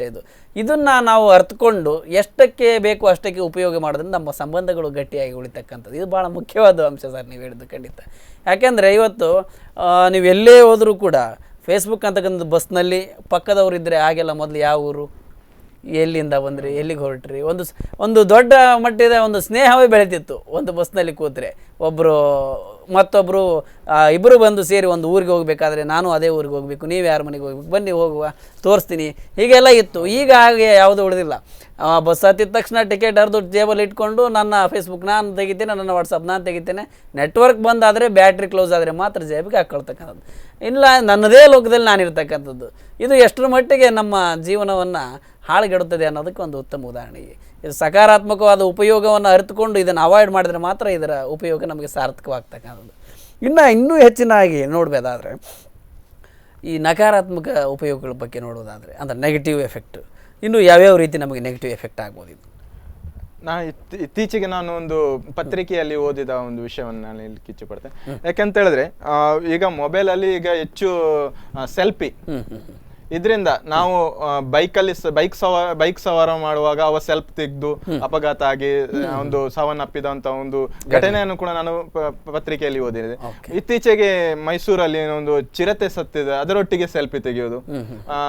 ಮೊನ್ನೆ ಇತ್ತೀಚೆಗೆ ಡಾಕ್ಟರ್ಗಳು ಒಂದು ಸೆಲ್ಫಿ ತೆಗೆದು ನದಿಯಲ್ಲಿ ಬಿದ್ದಂತ ಒಂದು ಘಟನೆಗಳು, ಇದೆಲ್ಲ ನಾವು ಇತ್ತೀಚೆಗೆ ಇದೆಲ್ಲ ಮುಂದೆ ಹೋದಾಗ ಅಲ್ಲ ಇಂಥದ್ದೆಲ್ಲ ಘಟನೆಗಳು ಆಗ್ತದೆ ಅಂತೇಳಿ ನಾನು ಹೇಳಲಿಕ್ಕೆ ಇಚ್ಛೆ ಪಡ್ತೇನೆ. ಇಲ್ಲಿ ಒಂದು ಬಹಳ ಮುಖ್ಯವಾಗಿ ಸರ್ ನನಗನ್ಸ್ತಕ್ಕಂಥದ್ದು, ಇದನ್ನು ಹೆಚ್ಚು ಮಾಡ್ತಕ್ಕಂಥವ್ರು ಸುಶಿಕ್ಷಿತರು, ಹೈಯರ್ ಎಜುಕೇಟೆಡ್ ಆದವರು, ಡಿಗ್ರಿ ಆದವರು, ಅಂಥವ್ರಿಗೆ ಮಾತ್ರ ಈ ಆ್ಯಂಡ್ರಾಯ್ಡ್ ಅಂತಕ್ಕಂಥ ಮೊಬೈಲ್ ಆಗಲಿ ಇನ್ನೊಂದನ್ನು ಬಳಸಲಿಕ್ಕೆ ಗೊತ್ತಿರ್ತದೆ. ಹೆಚ್ಚು ಸುಶಿಕ್ಷಿತರು ಅಥವಾ ತಂತ್ರಜ್ಞಾನದಲ್ಲಿ ನಿಪುಣರು ತಿಳಿದಂಥವರಾಗಿ ಇದರ ಅಗತ್ಯತೆಗಿಂತ ಇದನ್ನು ಬಳಸಬೇಕು ಅಂತಕ್ಕಂಥ ವಿವೇಚನೆ ಯಾಕೆ ಬರೋದಿಲ್ಲ ಸಮಾಜದಲ್ಲಿ ಅಂತಕ್ಕಂಥದ್ದು. ಡಾಕ್ಟರ್ ಆದಂಥವರು 4 ಜನರ ಪ್ರಾಣವನ್ನು ಕಾಪಾಡ್ತಕ್ಕಂಥದ್ದವರು ಒಂದು ನದಿ ದಂಡೆ ಮೇಲೆ ಹೋಗಿ ಸೆಲ್ಫಿಯನ್ನು ತೆಗೆದುಕೊಳ್ಳುವಂಥ ಹುಚ್ಚು ವ್ಯಾಮೋಹ ಏನಿತ್ತು, ಅದನ್ನು ಪ್ರಸಾರ ಮಾಡೋದ್ರಲ್ಲಿ ಇವ್ರಿಗೆ ಏನು ಖುಷಿ ಇತ್ತು, ಅದು ಸ್ವಲ್ಪ ಮಿಸ್ ಆಗಿ ನದಿಗೆ ಬಿದ್ದು ಪ್ರಾಣವನ್ನು ಕಳ್ಕೊಳ್ತಕ್ಕಂಥದ್ದು ಇದು ಎಷ್ಟು ವಿಪರ್ಯಾಸ ನೋಡಿ. ಈಗ ಕೆಲವು ಬಾರಿ ಏನಾಗ್ತದೆ ಅಂದರೆ, ಕೆಲವರು ಸಾಮಾಜಿಕ ವ್ಯಕ್ತಿಗಳು ಅಂತಿರ್ತಾರೆ, ವಕೀಲರು, ಡಾಕ್ಟ್ರು, ಕೆಲವೊಂದು ಈ ತುರ್ತು ಸಂದರ್ಭದಲ್ಲಿ ಅವರು ನಮ್ಮ ಜೀವವನ್ನು ಕಾಪಾಡ್ತಕ್ಕಂಥ ಯಾವುದೇ ಹುದ್ದೆ ಆಗಿರ್ಬೋದು, ಅಂಥವರು ಅವ್ರದ್ದು ಒಂದು ಪ್ರಾಣವಾದರೆ 10 ಪ್ರಾಣಗಳನ್ನು ಉಳಿಸ್ತಕ್ಕಂಥ ಶಕ್ತಿ ಅವ್ರ ಪ್ರಾಣಕ್ಕಿರ್ತದೆ. ಸೊ ಅಂಥವ್ರು ತಮ್ಮ ವೈಯಕ್ತಿಕ ಖಾಸಗಿ ಜೀವನವನ್ನು ಕಾಪಾಡಿಕೊಳ್ಳುವುದರ ಜೊತೆಗೆ ಸಾಮಾಜಿಕ ಜೀವನವನ್ನು ಕೂಡ ಕಾಪಾಡಿಕೊಳ್ತಾ ಇರ್ತಾರೆ. ಈ ಒಂದು ಸೆಲ್ಫಿಯ ಹುಚ್ಚು ಇನ್ನೊಂದು ಈ ರೀತಿಯಿಂದ ತಮ್ಮ ವೈಯಕ್ತಿಕ ಪ್ರಾಣಹಾನಿಯ ಜೊತೆಗೆ ಸಮಾಜಕ್ಕೆ ಅವರೊಂದು ನಷ್ಟ ಆಗ್ತಾರೆ. ಇದು ಎಲ್ಲೋ ಒಂದು ಕಡೆ ತುಂಬ ನಷ್ಟವಾಗ್ತಕ್ಕಂಥದ್ದು ಇದರ ಪ್ರಭಾವದಿಂದ. ಏನು ಹೇಳ್ತೀರಿ? ಇಂಥ ಘಟನೆಗಳು ನಡೆದಾಗ ನಾವು ಮಕ್ಕಳಿಗೆಲ್ಲ ನಾವು ಇದೊಂದು ತಿಳಿಸಿಕೊಟ್ಟ ಹಾಗೆ ಆಗ್ತದೆ. ಯಾಕಂತ ಹೇಳಿದ್ರೆ ಮಕ್ಕಳು ಕೂಡ ಇದನ್ನು ಹಿಂದೆ ಈ ರೀತಿ ಇದನ್ನು ನಾವು ಮಾಡ್ಬೇಕಾ, ಅದರ ಅರಿವು ಅವರಿಗೆ ಇರುವುದಿಲ್ಲ. ಮಕ್ಕಳಲ್ಲಿ ಕೂಡ ಇದು ಇಂತಹ ಒಂದು ಎಲ್ಲ ಕಡೆ ನಾನು ಸಮಾರಂಭದಲ್ಲಿ ನೋಡಿದಾಗ ಮಕ್ಕಳು ಮೊಬೈಲ್ ಇಟ್ಕೊಂಡು ಮಕ್ಕಳು ಫೋಟೋ ತೆಗೆಯುವುದು, ಅವರೇ ಆಪರೇಟ್ ಮಾಡ್ತಾರೆ, ಅವರು ಸೆಲ್ಫಿ ತೆಗೆಯುವುದು, ಮಕ್ಕಳ ಮೇಲೆ ಕೂಡ ಇದೊಂದು ತುಂಬಾ ಪರಿಣಾಮ ಬೀಳ್ತದೆ ಅಂತ ಹೇಳ್ಬೋದು. ಖಂಡಿತ. ಈಗ ಆಮೇಲೆ ಈ ನೆಟ್ವರ್ಕ್ ಅಂತ ತಕ್ಷಣ ಮೊಬೈಲಲ್ಲಿ ನೆಟ್ವರ್ಕು ಮಕ್ಕಳ ಸಣ್ಣ ಹಾರ್ಟು ಒಂದು ಸಣ್ಣ ಆ ಒಂದು ಇದ್ರ ಮೇಲೆ ತುಂಬ ಪ್ರಭಾವವನ್ನು ಬೀರ್ತಕ್ಕಂಥ ಕೆಟ್ಟ ರೀತಿಯಾಗಿ ಪರಿಣಾಮವನ್ನು ಅದು ನೆಟ್ವರ್ಕ್ನ ಅಲೆಗಳಾಗಿರ್ಬೋದು, ಮೊಬೈಲ್ನಲ್ಲಿ 24 ಗಂಟೆ ಅದು ಇಂಟರ್ನೆಟ್ನ ಬಳಸೋದ್ರಿಂದ ಅದು ಆರೋಗ್ಯದ ಕಡೆಗೆ ಮತ್ತೊಂದು ರೀತಿಯಾಗಿ ದೊಡ್ಡ ಸಮಸ್ಯೆ. ಅದನ್ನು ಮಕ್ಕಳಿಂದ ಯಾವ ರೀತಿ ಅವಾಯ್ಡ್ ಮಾಡ್ಬೋದು? ಹಿರಿಯರು ಏನು ಮೊಬೈಲ್ ಯೂಸ್ ಮಾಡ್ತಾರೆ, ಚಿಕ್ಕ ಮಕ್ಕಳಿಗೆ ಇದೊಂದು ಮೊಬೈಲ್ ಅನ್ನು ನಾವು ಕೊಡ್ಲೇಬಾರ್ದು. ಯಾಕೆಂತ ಹೇಳಿದ್ರೆ ಅವರು ಸ್ವಲ್ಪ ಆ ಬಗ್ಗೆ ಅವರಿಗೆ ಅರಿವು ಬಂದ ನಂತರ ನಾವು ಅವರಿಗೆ ಅಂದ್ರೆ ಮುಂದೆ ಮಕ್ಕಳಿಗೆ ಎಲ್ಲರಿಗೆ ಮೊಬೈಲ್ನ ಎಲ್ಲ ಅದರ ಅರಿವು ಇರಬೇಕಾಗುತ್ತೆ. ಆದ್ರೆ ನಾವು ಮಕ್ಕಳಿಗೆ ಕೊಡುವಾಗ, ನಾವು ಮೊಬೈಲ್ ಅನ್ನು ಕೊಡುವಾಗ ಅವರ ಪ್ರಾಯ ನೋಡಿ ನಾವು ಮೊಬೈಲ್ ಅವರಿಗೆ ಯೂಸ್ ಮಾಡ್ಲಿಕ್ಕೆ ಬಿಡಬೇಕು. ಮಗು ಕೂಗಿದಾಗ ನಾವು ಮೊಬೈಲ್ ಕೊಡೋದು, ಅವರು ಮೊಬೈಲ್ ನೋಡಿದಾಗ ಮಗು ಕೂಗುದ ಕಮ್ಮಿ ಮಾಡ್ತದೆ. ಅಂತದ್ದು ಈಗ ಅವರ ಖುಷಿಗಾಗಿ ಕೊಡ್ತಕ್ಕಂಥದ್ದು ಕಡಿಮೆ ಮಾಡ್ತಾ ಬರ್ಬೇಕು. ಮತ್ತೆ ನಾವು ಮೊಬೈಲ್ ಅಲ್ಲಿ ಏನು ವಿಡಿಯೋಗಳನ್ನು ಎಲ್ಲ ಸ್ಟೋರ್ ಮಾಡಿರ್ತೇವೆ. ಅದರಲ್ಲಿ ಬೇಡದ್ದು ಅಂದ್ರೆ ಮಕ್ಕಳ ಮನಸ್ಸಿಗೆ ಒಂದು ಮಾನಸಿಕ ಒತ್ತಡ ವಿಡಿಯೋಗಳು ಇರ್ತದೆ, ಅದನ್ನು ನಾವು ತೋರಿಸ್ಲಿಕ್ಕೆ ಹೋಗ್ಬಾರ್ದು. ಆದಷ್ಟು ನಾವು ಮಕ್ಕಳಿಗೆ ಮೊಬೈಲ್ ಕೊಡೋದನ್ನು ನಾವು ಕಡಿಮೆ ಮಾಡ್ತಾ ಬರ್ಬೇಕು. ಅವರು ಒಂದು ಕೋಣೆಯಲ್ಲಿ ಕೂತ್ಕೊಂಡು ಅವರು ಓದುವ ಬದಲು ಮೊಬೈಲ್ ಅಲ್ಲಿ ಆಡ್ತಾ ಇರ್ತಾರೆ. ಆಡೋದು ಅದರಲ್ಲಿ ಎಲ್ಲಾ ವಿಷಯಗಳನ್ನು ಅವರು ನೋಡ್ಲಿಕ್ಕೆ ಪ್ರಯತ್ನ ಮಾಡ್ತಾರೆ. ಅದರಿಂದ ಸ್ವಲ್ಪ ಮೊಬೈಲ್ ಅನ್ನು ಮಕ್ಕಳಿಂದ ಅವಾಯ್ಡ್ ಮಾಡ್ಬೇಕಂತ ನಾನು. ಖಂಡಿತ ಸರ್. ಹಾಗೇನೆ ಭಾಳ ಮುಖ್ಯವಾಗಿ ಈಗ ನೀವು ಒಂದು ಡಾಕ್ಟ್ರದ್ದು ಈ ಸೆಲ್ಫಿಯಿಂದ ಒಂದು ದೊಡ್ಡ ಘಟನೆ ನೋಡಿದ್ರಿ, ಇದು ಆಘಾತಕಾರಿ ಸಮಾಜಕ್ಕೆ. ಆ ಹಿನ್ನೆಲೆ ಈ ರೀತಿಯ ನಿಮ್ಮ ಅನುಭವಕ್ಕೆ ಬಂದ ಇನ್ನೂ ಯಾವ್ದು ಘಟನೆಗಳು ಉಂಟು? ಅಲ್ಲ, ಸೆಲ್ಫಿ ನಾನು ಇತ್ತೀಚೆಗೆ ಒಂದು ವಾಟ್ಸಪ್ ಅಲ್ಲಿ ನೋಡಿದ್ದೇನೆ. ಅವರು ಸತ್ತ ಒಂದು ಎನವನ್ನು ಇಟ್ಕೊಂಡು ಹೋಗುವಾಗ ಅವರು ಸೆಲ್ಫಿ ತೆಗೆದಂತ ಒಂದು ಫೋಟೋವನ್ನು ನಾನು ನೋಡಿದೆ. ಅದು ತುಂಬಾ ಬೇಸರ ಆಗ್ತದೆ. ಯಾಕಂತ ಹೇಳಿದ್ರೆ ನಾವು ಅದನ್ನು ಎಲ್ಲಿ ಯೂಸ್ ಮಾಡಬೇಕು, ಹೇಗೆ ಯೂಸ್ ಮಾಡಬೇಕು, ಅಗತ್ಯತೆ ಏನಿದೆ, ಮತ್ತೊಬ್ಬರಿಗೆ ಕಳಿಸ್ತಕ್ಕಂತ ಅಗತ್ಯತೆ. ಹೌದೌದು. ಅಂತ ಒಂದು ಘಟನೆಗಳು ನಡೆದಾಗ ನಮ್ಮ ಮನಸ್ಸಿಗೆ ತುಂಬಾ ನೋವು ಬರ್ತದೆ. ಯಾಕಂತ ಹೇಳಿದ್ರೆ ಅದನ್ನು ನಾವು ರಿಪೀಟ್ ನಾವು ನೋಡ್ತಾ ಇರುವಾಗ ನಮ್ಮ ಮನಸ್ಸಿನ ಮೇಲೆ ಅದು ಒತ್ತಡ ಬೀಳ್ತದೆ. ಯಾಕಂತ ಹೇಳಿದ್ರೆ ಒಂದು ಫೋಟೋವನ್ನು ನಾವು ಪ್ರತಿ ಬಾರಿ ಅದೇ ಫೋಟೋವನ್ನು ನೋಡ್ತಿದ್ದಾಗ ನಮ್ಗೆ ನೆನಪುಗಳು ಅದೇ ಬರ್ತಾ ಇರ್ತದೆ. ಅದರಿಂದ ಸ್ವಲ್ಪ ಅವಾಯ್ಡ್ ಆಗ್ಬೇಕು. ಮತ್ತೆ ಸೆಲ್ಫಿ ಎಲ್ಲಿ ತೆಗಿಬೇಕು ಅಲ್ಲೇ ತೆಗಿಬೇಕು. ದೇವಸ್ಥಾನಕ್ಕೆ ಹೋಗ್ತಾರೆ, ದೇವಸ್ಥಾನದಲ್ಲಿ ದೇವರ ಒಟ್ಟಿಗೆ ನಿಂತು ಸೆಲ್ಫಿ ತೆಗೆದುಕೊಳ್ತಾರೆ, ಅದೆಲ್ಲ ಅಗತ್ಯತೆ ಇಲ್ಲ. ಅದು ಒಂದು ಕೆಟ್ಟ ಚಟ ಅಂತಕ್ಕಂಥದ್ದು. ಅದು ಬೇರೆ ರೀತಿಯಾಗಿ ಒಂದು ನಮ್ಮನ್ನ ಅದು ಅಗತ್ಯತೆ ಏನಿದೆ ಅಂತ. ಈಗ ಕೆಲವೊಂದು ಚಟಗಳು ನೋಡಿ, ಒಳ್ಳೆಯ ಹವ್ಯಾಸಗಳು ನಮ್ಮನ್ನ ವ್ಯಕ್ತಿತ್ವದಲ್ಲಿ ಬೆಳೆಸ್ತವೆ. ಹಾಗೆ ಈ ಒಂದು ಮೊಬೈಲ್ ಆಗಿರ್ಬೋದು, ಈ ಸಾಮಾಜಿಕ ಸಂಪರ್ಕ ಕೊಡ್ತಕ್ಕಂಥ ಸಾಧನಗಳಾಗಿರ್ಬೋದು, ನಮ್ಮ ಹತ್ತಿರ ಇದ್ದಾಗ ನಮ್ಮನ್ನು ಚಿಕ್ಕವರನ್ನಾಗಿ ಮಾಡ್ತಕ್ಕಂಥದ್ದು, ನಾವು ಚೆನ್ನಾಗಿದ್ರು ಕೂಡ ಚಿಕ್ಕವರನ್ನಾಗಿ ಮಾಡ್ತಕ್ಕಂಥ ಎಲ್ಲೋ ಒಂದು ಸಣ್ಣ ಪುಟ್ಟ ನಮ್ಮ ಈ ರೀತಿಯಾದ ಚಟುವಟಿಕೆಗಳಿಂದ. ಈಗ ದೇವಸ್ಥಾನಕ್ಕೆ ಹೋಗ್ತೀವಿ ಎಲ್ಲರೊಟ್ಟಿಗೆ, ಸರಿ ಒಂದು ಗ್ರೂಪ್ ಮಾಡಿ ಒಂದು ನೆನಪಾಗಿರಲಿ ಅಂತೇಳಿ ಅದು ಸರಿ ತೆಗೆಯೋದು. ಆ ದೇವರ ಪಕ್ಕದಲ್ಲಿ ನಿಂತು ಫೋಟೋ ತೆಗೆಯೋದು ಈ ತಿಳಿದವರೇ ಮಾಡ್ತಕ್ಕಂಥದ್ದು. ಅಥವಾ ಪೂಜಾರಿಯವರು ಒಂದು ಏನೋ ಆರತಿಯನ್ನು ಮಾಡ್ತಾರೆ, ಅದು ಒಂದು ಆಧ್ಯಾತ್ಮ ಕೇಂದ್ರ. ಅಲ್ಲಿ ಒಂದು ಭಕ್ತಿಯ ಒಂದು ಶಕ್ತಿ ಇರ್ತದೆ. ಅಲ್ಲಿ ಒಂದು ಏನೋ ಬೇರೆ ರೀತಿಯಾದ ಎಲ್ಲರೂ ಶಾಂತಿಯನ್ನು ಬಯಸಿ ಬಂದಿರ್ತಾರೆ. ಅಲ್ಲಿ ಹೋಗಿ ಇವರು ಲೈಟ್ ಹಾಕೋದು, ಅದು ಒಂದು ಫೋಟೋ ತೆಗೆಯೋದು ಇನ್ನರಿಗೆ ಎಷ್ಟು ಕಿರಿಕಿರಿಯನ್ನು ಉಂಟು ಮಾಡ್ತದೆ ನೋಡಿ. ನಮ್ಮ ಹತ್ರ ಇರುವ ಒಂದು 5,000 10,000 ಮೊಬೈಲು ಇನ್ನು ಎಲ್ಲರಿಗೂ ತೊಂದರೆಯನ್ನು ಮಾಡ್ತಕ್ಕಂಥದ್ದು. ಇದು ಎಷ್ಟರ ಮಟ್ಟಿಗೆ ಸರಿ ಅಂತಕ್ಕಂಥದ್ದು? ನಾನು ಈ ಬಗ್ಗೆ ಯಾಕೆ ಅಂತ ಹೇಳಿದ್ರೆ, ನಮ್ಮ ಒಂದು ಫ್ಯಾಮಿಲಿ ಪಾರ್ಟಿ ಆಗಿರ್ತದೆ. ಆ ಫ್ಯಾಮಿಲಿ ಪಾರ್ಟಿಯ ಫೋಟೋವನ್ನು ನಾವು ಎಲ್ಲ ಫೇಸ್ಬುಕ್ ಅಲ್ಲಿ ವಾಟ್ಸಪ್ ಅಲ್ಲಿ ಹಾಕೋದು, ನಮ್ಮ ಮನೆ ಒಳಗಿನ ಸಮಾರಂಭವನ್ನು ನಾವು ಎಲ್ಲಾ ಕಡೆ ಹಂಚಿಕೊಳ್ಳೋದು ಅಷ್ಟು ನಮ್ಮ ಏನು ಮನೆ ಒಳಗಿನ ಸಮಾರಂಭ ಇರ್ತದೆ ಅದು ನಮ್ಮ ಬಂಧುಗಳಿಗೆ ಕೇವಲ ಜೀವನ. ಹೌದೌದು, ಅದನ್ನು ನಾವು ಎಲ್ಲಾ ರೀತಿಯಲ್ಲಿ ಹಂಚಿಕೊಳ್ಳೋದು ಅದು ಸರಿಯಲ್ಲ. ಏನು ಮನೆ ಒಳಗಿನ ಎಲ್ಲಾ ಅಂದ್ರೆ ಸಮಾರಂಭದ ಎಲ್ಲಾ ಫೋಟೋಗಳನ್ನು ನಾವು ಎಲ್ಲಾ ರೀತಿಯಲ್ಲಿ ಎಲ್ಲಾ ಗ್ರೂಪ್ಗಳಲ್ಲಿ ಹಾಕ್ಬಿಡ್ತಾರೆ. ಇದು ಅಷ್ಟು ಸರಿಯಲ್ಲ. ಎಲ್ಲ ಖಂಡಿತ ಅದರ ಮೇಲೆ ಕೆಲವು ಬಾರಿ ಕಾಮೆಂಟ್ ಬಂದಾಗ ಬೇಜಾರಾಗ್ತದೆ. ಏನೋ ಒಂದು ಕಾಮೆಂಟ್ಗಳು ಬರ್ತದೆ, ಅದನ್ನು ನೋಡಿ ಮತ್ತೆ ಬೇಜಾರು, ನಾವೇ ಹಾಕಿದ್ದಕ್ಕೆ ನಾವೇ ವ್ಯತ್ಯಯ ಪಡ್ತಕ್ಕಂಥದ್ದು. ಈ ರೀತಿಯಾಗಿ ಸಾಕಷ್ಟು ಘಟನೆಗಳು ಕಂಡು ಬರ್ತವೆ. ಎಸ್ ಸರ್, ಇದ್ರ ಬಗ್ಗೆ ನಾವು ಮತ್ತಷ್ಟು ಚರ್ಚೆ ಮಾಡೋಣ. ಅದಕ್ಕಿಂತ ಮುಂಚೆ ಒಂದು ಸಣ್ಣ ಬ್ರೇಕ್ ತೆಗೆದುಕೊಳ್ಳೋಣ. ಎಸ್ ವೀಕ್ಷಕರೇ, ಏನು ಸೋಷಿಯಲ್ ಮೀಡಿಯಾಸ್, ಸಾಮಾಜಿಕ ಜಾಲತಾಣಗಳು, ಈ ಬಗ್ಗೆ ಒಂದು ಪುಟ್ಟ ಮಾತುಕತೆ ಅಂತ ವಿಶೇಷ ಕಾರ್ಯಕ್ರಮ ನಡೀತಾ ಇದೆ. ಇದ್ರ ಬಗ್ಗೆ ಒಂದಷ್ಟು ಮಾತಾಡೋಣ ಇನ್ನಷ್ಟು. ಅದಕ್ಕಿಂತ ಮುಂಚೆ ಒಂದು ಸ್ಮಾಲ್ ಬ್ರೇಕ್.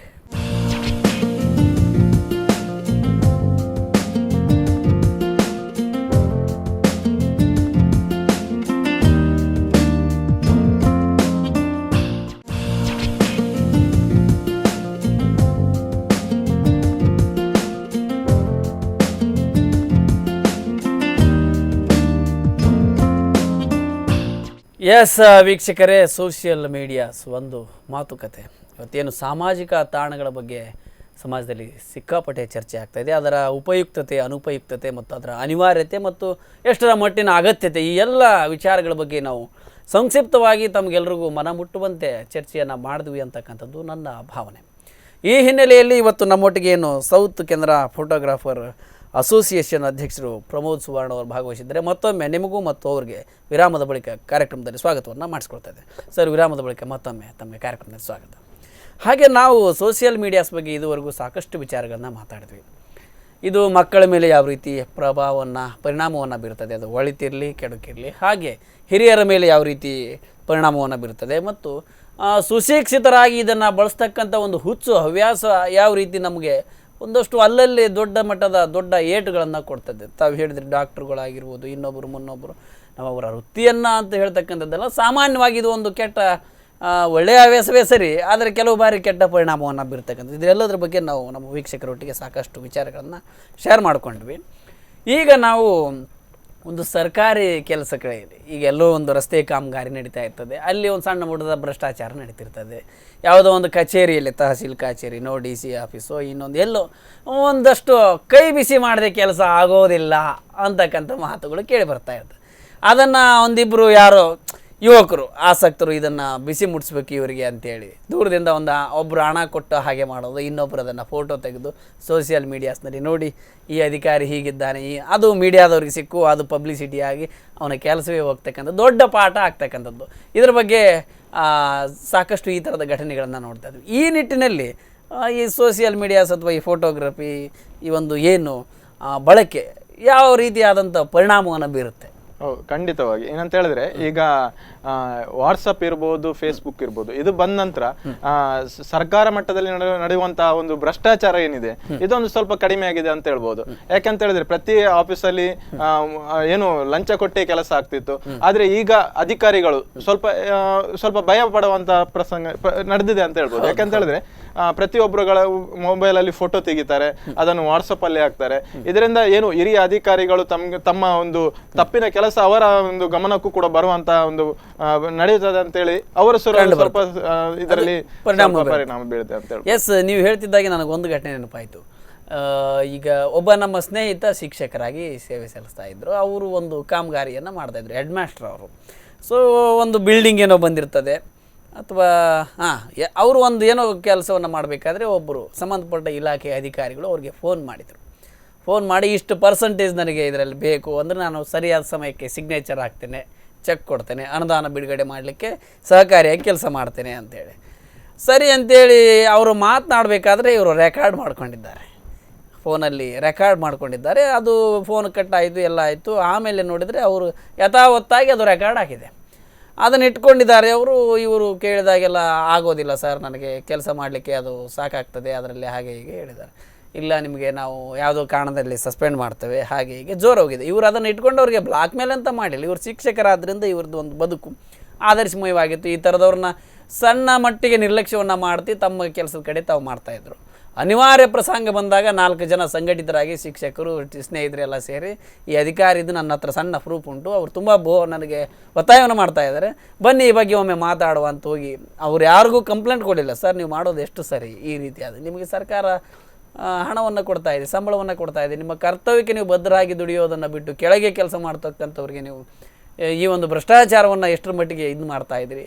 ನಾನು 10,000 ನಿಮಗೆ ಕೊಟ್ಟರೆ ಅದರ 5,000 ಹೆಚ್ಚು ನಾನು ಉಳಿಸ್ಕೊಳ್ಬೇಕಾಗ್ತದೆ, ಇಲ್ಲ ನನ್ನ ಸಂಬಳವನ್ನು ನಾನು ಕೊಟ್ಟು ಮಾಡಬೇಕಾಗ್ತದೆ ಅಂತೇಳಿ ಒಂದು 4 ಜನ ತಮ್ಮ ಸ್ನೇಹಿತರನ್ನೆಲ್ಲ ಕರ್ಕೊಂಡು ಹೋಗಿ ಅದನ್ನು ಇದು ಇದೆ, ಇದಕ್ಕೆ ನೀವು ಸರಿ ಹೋಗದಿದ್ದರೆ, ಪಾಠ ಕಲಿದಿದ್ದರೆ ಇದನ್ನು ನಾನು ಮೀಡಿಯಾದವ್ರಿಗೆ ಕೊಡ್ತೇನೆ. ಅಂದ್ರೆ ಏನ್ ಗೊತ್ತಾ, ಇದರಲ್ಲಿ ನಾವು ಕಾನೂನು ಸಮರವನ್ನು ಕೂಡ ಅವರನ್ನು ಸಾರಬಹುದು. ಯಾಕಂದ್ರೆ ನಮ್ಮ ಸಾಕ್ಷ್ಯಾಧಾರಗಳು ಈಸಿಯಾಗಿ ಸಿಕ್ಬಿಡ್ತದೆ, ಅವ್ರು ಎಂತ ಇಲ್ಲ, ಒಂದು ಫೋನ್ ರಿಸೀವ್ ಮಾಡಬೇಕಾದ್ರೆ ರೆಕಾರ್ಡರ್ ಆನ್ ಮಾಡಿ ರಿಸೀವ್ ಮಾಡಿ ಮಾತನಾಡಿದ್ರೆ ಇಷ್ಟೇ. ನೋಡಿ ಇದು ಎಷ್ಟು ಪ್ರಭಾವ. ಅದೊಂದು 4 ಜನರ ಸಂಘಟನೆಗೂ ನಾನಿದ್ದೇನೆ, ಒಂದು ಸಣ್ಣ ಪ್ರೂಫ್ ಇದೆಯಲ್ಲ ಸಾಕು, ನಾನು ನಿಮ್ಮೊಟ್ಟಿಗಿದ್ದೇನೆ, ಅದು ಅಲ್ಲಿಗೆ ನಿಂತೋಯ್ತು. ಅವ್ರು ಅವ್ರ ಒಟ್ಟಿಗೆ ಮುಂದೆ ಯಾವುದೇ ಒಂದು ಬ್ಲಾಕ್ ಮೇಲ್ ಮಾಡೋದಾಗಲಿ ಯಾವುದನ್ನು ಮಾಡಲಿಲ್ಲ. ಇವತ್ತು ದಿವಸ ಆ ಶಿಕ್ಷಕರು ಬಂದರೆ ಅವ್ರು ತಲೆಬಾಗ್ತಾರೆ. ಸ್ಥಳೀಯವಾಗಿ ಏನು ರಸ್ತೆ ಒಂದು ಡಾಮರೀಕರಣ ಆಗುವ ಒಂದು ಸಂದರ್ಭ ಇರ್ಬೋದು, ಅಲ್ಲಿ ಕೂಡ ಹಾಗೆ ಸ್ಥಳೀಯವಾಗಿ ಯುವಕರು ಆ ಒಂದು ಫೋಟೋ ತೆಗೆದು ಮಾಧ್ಯಮಕ್ಕೆ ಕೊಡುವುದು ಇರ್ಬೋದು, ಅದನ್ನು ಫೇಸ್ಬುಕ್ ಅಲ್ಲಿ ಹಾಕುವುದು, ವಾಟ್ಸಪ್ ಅಲ್ಲಿ. ಇದು ಸ್ವಲ್ಪ ಮಟ್ಟಿಗೆ ಅಲ್ಲಿ ಒಂದು ಏನು ಆ ಒಂದು ಕೆಲಸದಲ್ಲಿ ನಡೆಯುವಂತಹ ಭ್ರಷ್ಟಾಚಾರವನ್ನು ತಡೆಯುವಲ್ಲಿ ಯಶಸ್ವಿ ಆಗ್ತದೆ ಅಂತ. ಖಂಡಿತ ಇದು ಕೆಲಸ ಮಾಡ್ತದೆ, ಖಂಡಿತ. ಹಾಗೆ ಸರ್, ಮುಖ್ಯವಾಗಿ ನಿಮಗೆ ತಿಳಿದ ಹಾಗೆ ಈ ಸೋಷಿಯಲ್ ಮೀಡಿಯಾಸ್ ಅಂದ ತಕ್ಷಣ ವಾಟ್ಸಪ್ ಅಥವಾ ಫೇಸ್ಬುಕ್ ಹೆಚ್ಚಿನ ಎಲ್ಲ ಒಂದು ಎಲೆಕ್ಟ್ರಾನಿಕ್ ಮೀಡಿಯಾಸ್ನ ಬಳಸ್ಕೊಳ್ತಕ್ಕಂಥ ರೀತಿ, ಇದನ್ನು ನಾವು ಸದ್ಬಳಕೆ ಮಾಡಿಕೊಳ್ಳೋದಕ್ಕೆ ಮಾತ್ರ ಉಪಯೋಗ ಮಾಡೋದಕ್ಕಾಗಿ ನಮ್ಮಲ್ಲಿ ಅವೇರ್ನೆಸ್ ಆಗಬೇಕಾಗಿದೆ, ಜಾಗೃತಿ ಮೂಡಬೇಕಾಗಿದೆ. ಅದು ಯುವಕರಲ್ಲಾಗಿರ್ಬೋದು, ಶಾಲಾ ಮಕ್ಕಳಲ್ಲಾಗಿರ್ಬೋದು, ಗೃಹಸ್ಥರಲ್ಲಾಗಿರ್ಬೋದು, ಎಲ್ಲರಲ್ಲಿಯೂ ಕೂಡ ಇದೊಂದು ಸಾಮಾಜಿಕ ಚಳುವಳಿಯಾಗಿ ಇದರಿಂದ ಆಗ್ತಕ್ಕಂಥ ಹಾನಿಗಳನ್ನು ತಡೆಗಟ್ಟುವುದು ಬಹಳ ಮುಖ್ಯವಾಗಿದೆ ಇವತ್ತಿನ ಸಂದರ್ಭದಲ್ಲಿ. ಅದಕ್ಕೆ ನಾವು ಯಾವ ರೀತಿಯಾದ ಕ್ರಮಗಳನ್ನು ಕೈಗೊಳ್ಬೋದು, ಅದಕ್ಕೆ ಸರ್ಕಾರದ ಕಡೆಯಿಂದ ಆಗಿರ್ಬೋದು, ಸ್ವಯಂ ಸೇವಾ ಸಂಸ್ಥೆಗಳ ಕಡೆಯಿಂದ ಆಗಿರ್ಬೋದು, ಶಾಲೆಗಳ ಅಂತ ಒಂದು ಸಾಮಾಜಿಕ ನಿಯೋಗಗಳಿಂದ ಆಗಿರ್ಬೋದು, ಈ ರೀತಿಯಾದಂಥ ಒಂದು ಕ್ರಮಗಳನ್ನು ಏನೇನು ಕೈಗೊಳ್ಬೋದು? ಏನಂತ ಹೇಳಿದ್ರೆ ಈಗ ಶಾಲಾ ಮಕ್ಕಳು ಹೆಚ್ಚಾಗಿ ಏನು ಮೊಬೈಲ್ ಯೂಸ್ ಮಾಡ್ತಾ ಇದ್ದಾರೆ.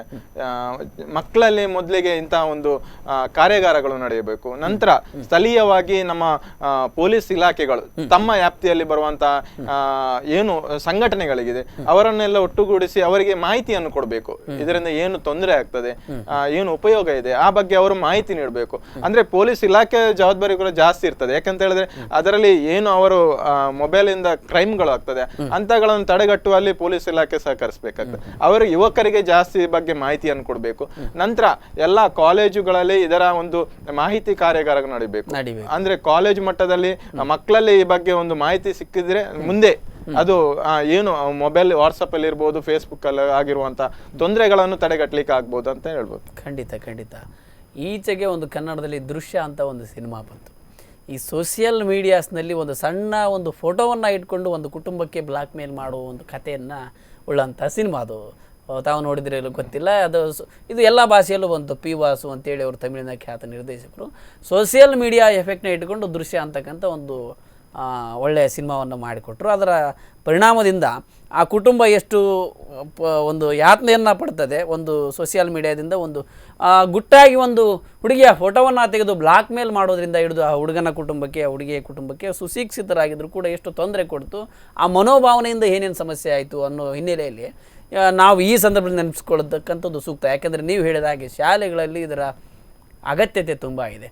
ಅಲ್ಲಿ ಮಾಹಿತಿ ಕಾರ್ಯಗಳಾಗ್ತಕ್ಕಂಥದ್ದು, ಬೀದಿ ನಾಟಕಗಳಂಥದ್ದು, ಅಥವಾ ಒಂದಷ್ಟು ಎಕ್ಸ್ಪರ್ಟ್ಸ್ನ ಕರೆಸಿ ಮಕ್ಕಳಿಗೆ ಅದರ ಬಗ್ಗೆ ಒಂದಷ್ಟು ಮಾತುಗಳನ್ನು ಹೇಳಿಸಿ ಇದು ಸೋಷಿಯಲ್ ಮೀಡಿಯಾ ನಿಮಗೆ ಮೊಬೈಲ್ ಯಾತಕ್ಕೆ ಆಗುತ್ತೆ, ನಿಮ್ಮ ಸ್ಟಡಿ ಮೆಟೀರಿಯಲ್ ಹಾಕ್ಕೊಳ್ಳಿ, ನಿಮ್ಮ ಪಾಠಗಳನ್ನು ಅದರಿಂದ ಉಪಯೋಗ ಮಾಡೋದಾದರೆ ಅದರಿಂದ ಹಾಕ್ಕೊಳ್ಳಿ. ಆ ರೀತಿಯಾದ ಒಂದು ಗೈಡೆನ್ಸ್ ಸಿಕ್ಕಾಗ ಶಾಲೆಗಳಲ್ಲಿ ಇದರ ಪರಿಣಾಮ ಒಂದು ಸ್ವಲ್ಪ ಪ್ರಭಾವ ತಗ್ಬೋದು ಮತ್ತು ಒಳ್ಳೆಯ ರೀತಿಯಾಗಿ ಬೆಳವಣಿಗೆ ಆಗ್ಬೋದು ಅಂತ. ಇನ್ನು ಯುವಕರ ಶೈಲಿ ಬಂದಾಗ ಸಾಕಷ್ಟು ಇವತ್ತು ಮೊನ್ನೆ ಉಡುಪಿಯ ಒಂದು ಪರ್ಯಾಯದ ಸಂದರ್ಭದಲ್ಲಿ ಒಂದು ಮೈಕ್ನ ಮೂಲಕ, ಒಂದು ಧ್ವನಿವರ್ಧಕಗಳ ಮೂಲಕ ಸಾಕಷ್ಟು ಜನ ಸೇರ್ತಾರೆ, ಹಾಗೆ ಹೀಗೆ ಎಲ್ಲದನ್ನು ಕೂಡ ಅವರು ಚಂದವಾಗಿ ಅವೇರ್ನೆಸ್ ಮಾಡಿದರು ಇಲಾಖೆ ಕಡೆಯಿಂದ. ಅಣ್ಣಾಮಲೈ ಮತ್ತು ಅವ್ರ ಟೀಮ್ ಆಗಿರ್ಬೋದು, ಇಲ್ಲಿಯ ಸ್ಥಳೀಯ ಇಲಾಖೆ ಆಗಿರ್ಬೋದು. ಈ ರೀತಿಯಲ್ಲಿ ಒಂದು ಸೋಷಿಯಲ್ ಮೀಡಿಯಾಸ್ ಮೂಲಕನೂ ಅವರು ಈಗ ಅವ್ರದ್ದೊಂದು ಪೊಲೀಸ್ ಮಾಸಾಚರಣೆ ಹೀಗೆ ಬೇರೆ ಬೇರೆ ಮಾಡ್ತಾರೆ. ಅಂತಹ ಸಂದರ್ಭದಲ್ಲಿ ಒಂದೊಂದು ಕಡೆ ಕುಟೀರವನ್ನು ಮಾಡ್ತಕ್ಕಂಥದ್ದು, ಒಂದೊಂದು ಭಿತ್ತಿಪತ್ರಗಳನ್ನು ಹಂಚ್ತಕ್ಕಂಥದ್ದು, ಒಂದು ಅವೇರ್ನೆಸ್ ನಾಟಕಗಳನ್ನು ಅದು ಇದು ಮಾಡೋದು ನೀವು ಹೇಳಿದಾಗೆ ಅದನ್ನು ಒಂದು ಮಾಡಿದರೆ ಎಲ್ಲೋ ಒಂದು ಕಡೆ ಸಮಾಜದ ಮೇಲೆ ಪ್ರಭಾವವನ್ನು ಬೀರ್ಬಹುದಂತ. ಖಂಡಿತವಾಗಿ. ಏನಂತ ಹೇಳಿದ್ರೆ ಈ ಬಗ್ಗೆ ಹೆಚ್ಚೆಚ್ಚು ಬೀದಿ ನಾಟಕ ಮಾಡಿ ಜನಗಳಿಗೆ ಈ ಬಗ್ಗೆ ಹೆಚ್ಚಿನ ಮಾಹಿತಿ ಸಿಗ್ಬೇಕಾಗುತ್ತೆ. ಯಾಕಂತ ಹೇಳಿದ್ರೆ ಇದರಲ್ಲಿ ವಾಟ್ಸಪ್ ಅಲ್ಲಿ ನಾವು ಏನು ಫೋಟೋ ತೆಗಿದ್ದೇವೆ ಅದು ಕೇವಲ ವಾಟ್ಸಪ್ ಅಲ್ಲಿ ಅಲ್ಲ, ಎಲ್ಲ ಕಡೆ ಎಲ್ಲ ಜನಗಳಿಗೆ ಅದು ಮುಟ್ಟುವಂತ ಒಂದು ವೇಗವಾಗಿ ಮುಟ್ಟುವಂತ ಒಂದು ಏನು ಈಗ ಬಂದಿದೆ. ಇದರಿಂದ ಜನಗಳಿಗೆ ಅದರ ಅರಿವನ್ನು ನಾವು ಅದೇ ರೀತಿ ಮುಟ್ಟಿಸಬೇಕಾದಂತ ಕೆಲಸ ಕಾರ್ಯ ಆಗ್ಬೇಕು. ಖಂಡಿತ ಬಹಳ ಮುಖ್ಯವಾಗಿ ಆಗ್ಬೇಕಾಗಿದೆ. ಹಾಗೆ ಇನ್ನು ಮುಖ್ಯವಾಗಿ ಸರ್ಕಾರ ಈಗ ಕೆಲವೊಂದು ವಿಷಯಗಳಲ್ಲಿ ಅನಿವಾರ್ಯವಾಗಿ ತಲೆ ಹಾಕಬೇಕಾಗ್ತದೆ ಖಾಸಗಿ ಜೀವನ. ಈಗ ನೋಡಿ, ಮೊನ್ನೆ ಈ ಡೆಲ್ಲಿ ಗ್ಯಾಂಗ್ ರೇಪ್ ಅಂತ ಒಂದು ವಿಷಯ ಇಡೀ ಜಗತ್ತಿನಾದ್ಯಂತ ಇದು ಇಂಡಿಯಾಕ್ಕೆ ದೊಡ್ಡ ಕಪ್ಪು ಚುಕ್ಕಿ ಆಯಿತು. ಈ ರೀತಿಯಲ್ಲಿ ಬಂದಾಗ ಅಲ್ಲಿ ಒಂದು ಕಾನೂನಿನ ತಿದ್ದುಪಡಿಗೆ ಈಗ ಸರ್ಕಾರ ತಲೆ ಕೆಡಿಸ್ಕೊಳ್ತದೆ. ಈ ರೀತಿಯ ಎಲ್ಲ ಅದಕ್ಕೆ ಸಕಾರಾತ್ಮಕವಾದ ಬೆಳವಣಿಗೆ ಕೊಡುವ ನಿಟ್ಟಿನಲ್ಲಿ ಒಂದಷ್ಟು ಕಾನೂನು ಅಥವಾ ಒಂದಷ್ಟು ಪಾಠಗಳಲ್ಲಿ ಇನ್ನೊಂದು ಮುನ್ನೊಂದರಲ್ಲಿ ಇಂಡೈರೆಕ್ಟಾಗಿ ಸರ್ಕಾರ ಒಂದು ಗೈಡೆನ್ಸ್ ಮಾಡಿದರೆ ಹೇಗೆ? ಹೌದು. ಅಂದ್ರೆ ಏನಂತ ಹೇಳಿದ್ರೆ ಈ ಒಂದು ವಿಷಯದಲ್ಲಿ ವಾಟ್ಸಪ್ ಏನು ಅದರಲ್ಲಿ ಆಗುವಂತ ಜನರುಗಳಿಗೆ ತೊಂದರೆ ಆಗುವ ವಿಷಯದಲ್ಲಿ ನಾವು ಜಾಸ್ತಿ ಅದರ ಬಗ್ಗೆ ನಾವು ಪ್ರಚಾರವನ್ನು ಕೊಡಬೇಕು ಹೊರತು ಅದರಿಂದ ಆಗುವ ಏನು ತೊಂದರೆ ಬಗ್ಗೆ ಜನಗಳಿಗೆ ಮುಟ್ಟಿಸಬೇಕಾಗಿದೆ. ಇದು ನಮ್ಮ ಏನು ಯುವಕರು ಕೂಡ ಇದರಲ್ಲಿ ಕೈ ಜೋಡಿಸಬೇಕಾದಂತ ಒಂದು ಅನಿವಾರ್ಯತೆ ಇದೆ. ಆದ್ರಿಂದ ನಾವು ಆದಷ್ಟು ನಾವು ವಾಟ್ಸಪ್ ನಾವು ಕಮ್ಮಿ ಯೂಸ್ ಮಾಡ್ಬೇಕಂತ ಏನಲ್ಲ, ಅದರಲ್ಲಿ ನಾವು ತಪ್ಪು ಅಂದ್ರೆ ಈಗ ಎಲ್ಲೇ ಒಂದು ಕೋಮು ಇದಕ್ಕೆ ಪ್ರಚೋದನೆ ಕೊಡುವಂತಹ ವಿಷಯಗಳಿದ್ರೆ ಅದನ್ನು ನಾವು ವಾಟ್ಸಪ್ ಅಲ್ಲಿ ಹಾಕೋದು, ಇನ್ನೊಂದು ಕಡೆ ಅದರಲ್ಲಿ ತಪ್ಪು ಭಾವನೆಗಳು ಬರೋದು, ಜನಗಳಿಗೆ ಅದರಲ್ಲಿ ಉಪಯೋಗ ಸಂಘರ್ಷ ಆಗದೆ ರೀತಿಯಲ್ಲಿ ಅದನ್ನು ಬಳಸ್ಕೊಳ್ಬೇಕಾಗಿದೆ. ಖಂಡಿತ ಸರ್, ತಾವು ಇದುವರೆಗೂ ಇವತ್ತು ನಮ್ಮ ಸೋಷಿಯಲ್ ಮೀಡಿಯಾ ಸಾಮಾಜಿಕ ಜಾಲತಾಣಗಳ ಬಗ್ಗೆ ಒಂದು ಮಾತುಕತೆ ಅಂತ ಒಂದು ವಿಶಿಷ್ಟವಾದ ಕಾರ್ಯಕ್ರಮದಲ್ಲಿ ಏನು ಇವತ್ತು ನಿಮ್ಮ ಸೌತ್ ಕೆನರಾ ಫೋಟೋಗ್ರಾಫರ್ ಅಸೋಸಿಯೇಷನ್ನ ಪರವಾಗಿ ಅಧ್ಯಕ್ಷರಾಗಿ ನೀವು ಒಬ್ಬ ಒಳ್ಳೆಯ ಫೋಟೋಗ್ರಾಫರ್ ಆಗಿ ನಿಮ್ಮ ಅನುಭವಕ್ಕೆ ಬಂದ ಸಾಕಷ್ಟು ಫೋಟೋಗ್ರಫಿ ಬಗ್ಗೆ ಸೋಷಿಯಲ್ ಮೀಡಿಯಾಸ್ ಬಗ್ಗೆ ನಿಮಗೆ ಅನುಭವಕ್ಕೆ ಬಂದ ಸಾಕಷ್ಟು ವಿಷಯಗಳನ್ನು ನಮ್ಮೊಟ್ಟಿಗೆ ಶೇರ್ ಮಾಡಿಕೊಂಡ್ರಿ. ನಮ್ಮ ವೀಕ್ಷಕರಿಗೆ ಇದರಿಂದ ಸಾಕಷ್ಟು ಉಪಯುಕ್ತವಾಗಿದೆ ಅಂತಕ್ಕಂಥದ್ದು ನನ್ನ ಭಾವನೆ. ಯಾಕೆಂದರೆ ಇವತ್ತು ಸೋಷಿಯಲ್ ಮೀಡಿಯಾ ಅಂತಕ್ಕಂಥ ನಮ್ಮೆಲ್ಲರ ಜೀವನದಲ್ಲಿ ನಮಗೆ ಗೊತ್ತಿಲ್ಲದ ಹಾಗೆ ಆವರಿಸ್ಕೊಂಡು ಬಿಟ್ಟಿದೆ. ಅದಕ್ಕೆ ಸೂಕ್ತವಾದ ಎಲ್ಲೋ ಒಂದು ಸಣ್ಣ ಚಿಕಿತ್ಸೆಯನ್ನು ನಮ್ಮ ಕಾರ್ಯಕ್ರಮ ಕೊಡಲಿ ಅಂತಕ್ಕಂಥದ್ದೇ ನಮ್ಮ ಆಶಯ. ಈ ನಿಟ್ಟಿನಲ್ಲಿ ಇವತ್ತಿನ ಕಾರ್ಯಕ್ರಮದಲ್ಲಿ ತಾವು ಪ್ರೀತಿಯಿಂದ ಬಂದು ಆಗಮಿಸಿ ನಮ್ಮೊಟ್ಟಿಗೆ ಭಾಗವಹಿಸಿದ್ದಕ್ಕೆ ನಿಮಗೆ ನಮ್ಮ ವೀಕ್ಷಕರ ಪರವಾಗಿ ಮತ್ತು ನಮ್ಮ ಸ್ಪಂದನ ವಾಹಿನಿ ಕಡೆಯಿಂದ ವಂದನೆಗಳು. ಎಸ್ ವೀಕ್ಷಕರೇ, ಏನು ಸೋಷಿಯಲ್ ಮೀಡಿಯಾ ಒಂದು ಮಾತುಕತೆ ಅಂತಕ್ಕಂಥ ವಿಶಿಷ್ಟ ಕಾರ್ಯಕ್ರಮದಲ್ಲಿ ಇವತ್ತು ಪ್ರಮೋದ್ ಸುವರ್ಣ ಅವರು ನಮ್ಮೊಟ್ಟಿಗೆ ಸಾಕಷ್ಟು ವಿಚಾರಗಳನ್ನು ಹಂಚಿಕೊಂಡರು. ಒಟ್ಟಾರೆಯಾಗಿ ಕೊನೆಯದಾಗಿ ಇದು ಸಕಾರಾತ್ಮಕವಾಗಿ ಬಳಕೆಯಾಗಲಿ, ಸಾಧ್ಯವಾದಷ್ಟು ನಕಾರಾತ್ಮಕವಾಗಿ ಬಳಕೆಯಾಗದಿರಲಿ, ಇದಕ್ಕೆ ತಕ್ಕ ಅವೇರ್ನೆಸ್ ನಮ್ಮೆಲ್ಲರಲ್ಲಿ ಮೂಡಿ ಬರಲಿ. ಮಕ್ಕಳಾಗಿರ್ಬೋದು, ಯುವಕರಾಗಿರ್ಬೋದು, ಸಮಾಜದಲ್ಲಿ ಸೋಷಿಯಲ್ ಮೀಡಿಯಾಸ್ನ ಉತ್ತಮವಾಗಿ ಬಳಕೆ ಮಾಡಿಕೊಳ್ಳಿ ಅಂತಕ್ಕಂಥ ಸದಾಯಿಸ್ತವೆಂದಿಗೆ ಇವತ್ತಿನ ಕಾರ್ಯಕ್ರಮವನ್ನು ಮುಗಿಸ್ತಕ್ಕಂಥ ಸಮಯ. ನಿಮ್ಮೂರಿನ ನಿರಂತರ ಸುದ್ದಿ, ಮಾಹಿತಿ ಮತ್ತು ಮನೋರಂಜನೆಗಾಗಿ ನೋಡ್ತಾ ಇರಿ ಸ್ಪಂದನ ಟಿವಿ. ನಮಸ್ತೆ.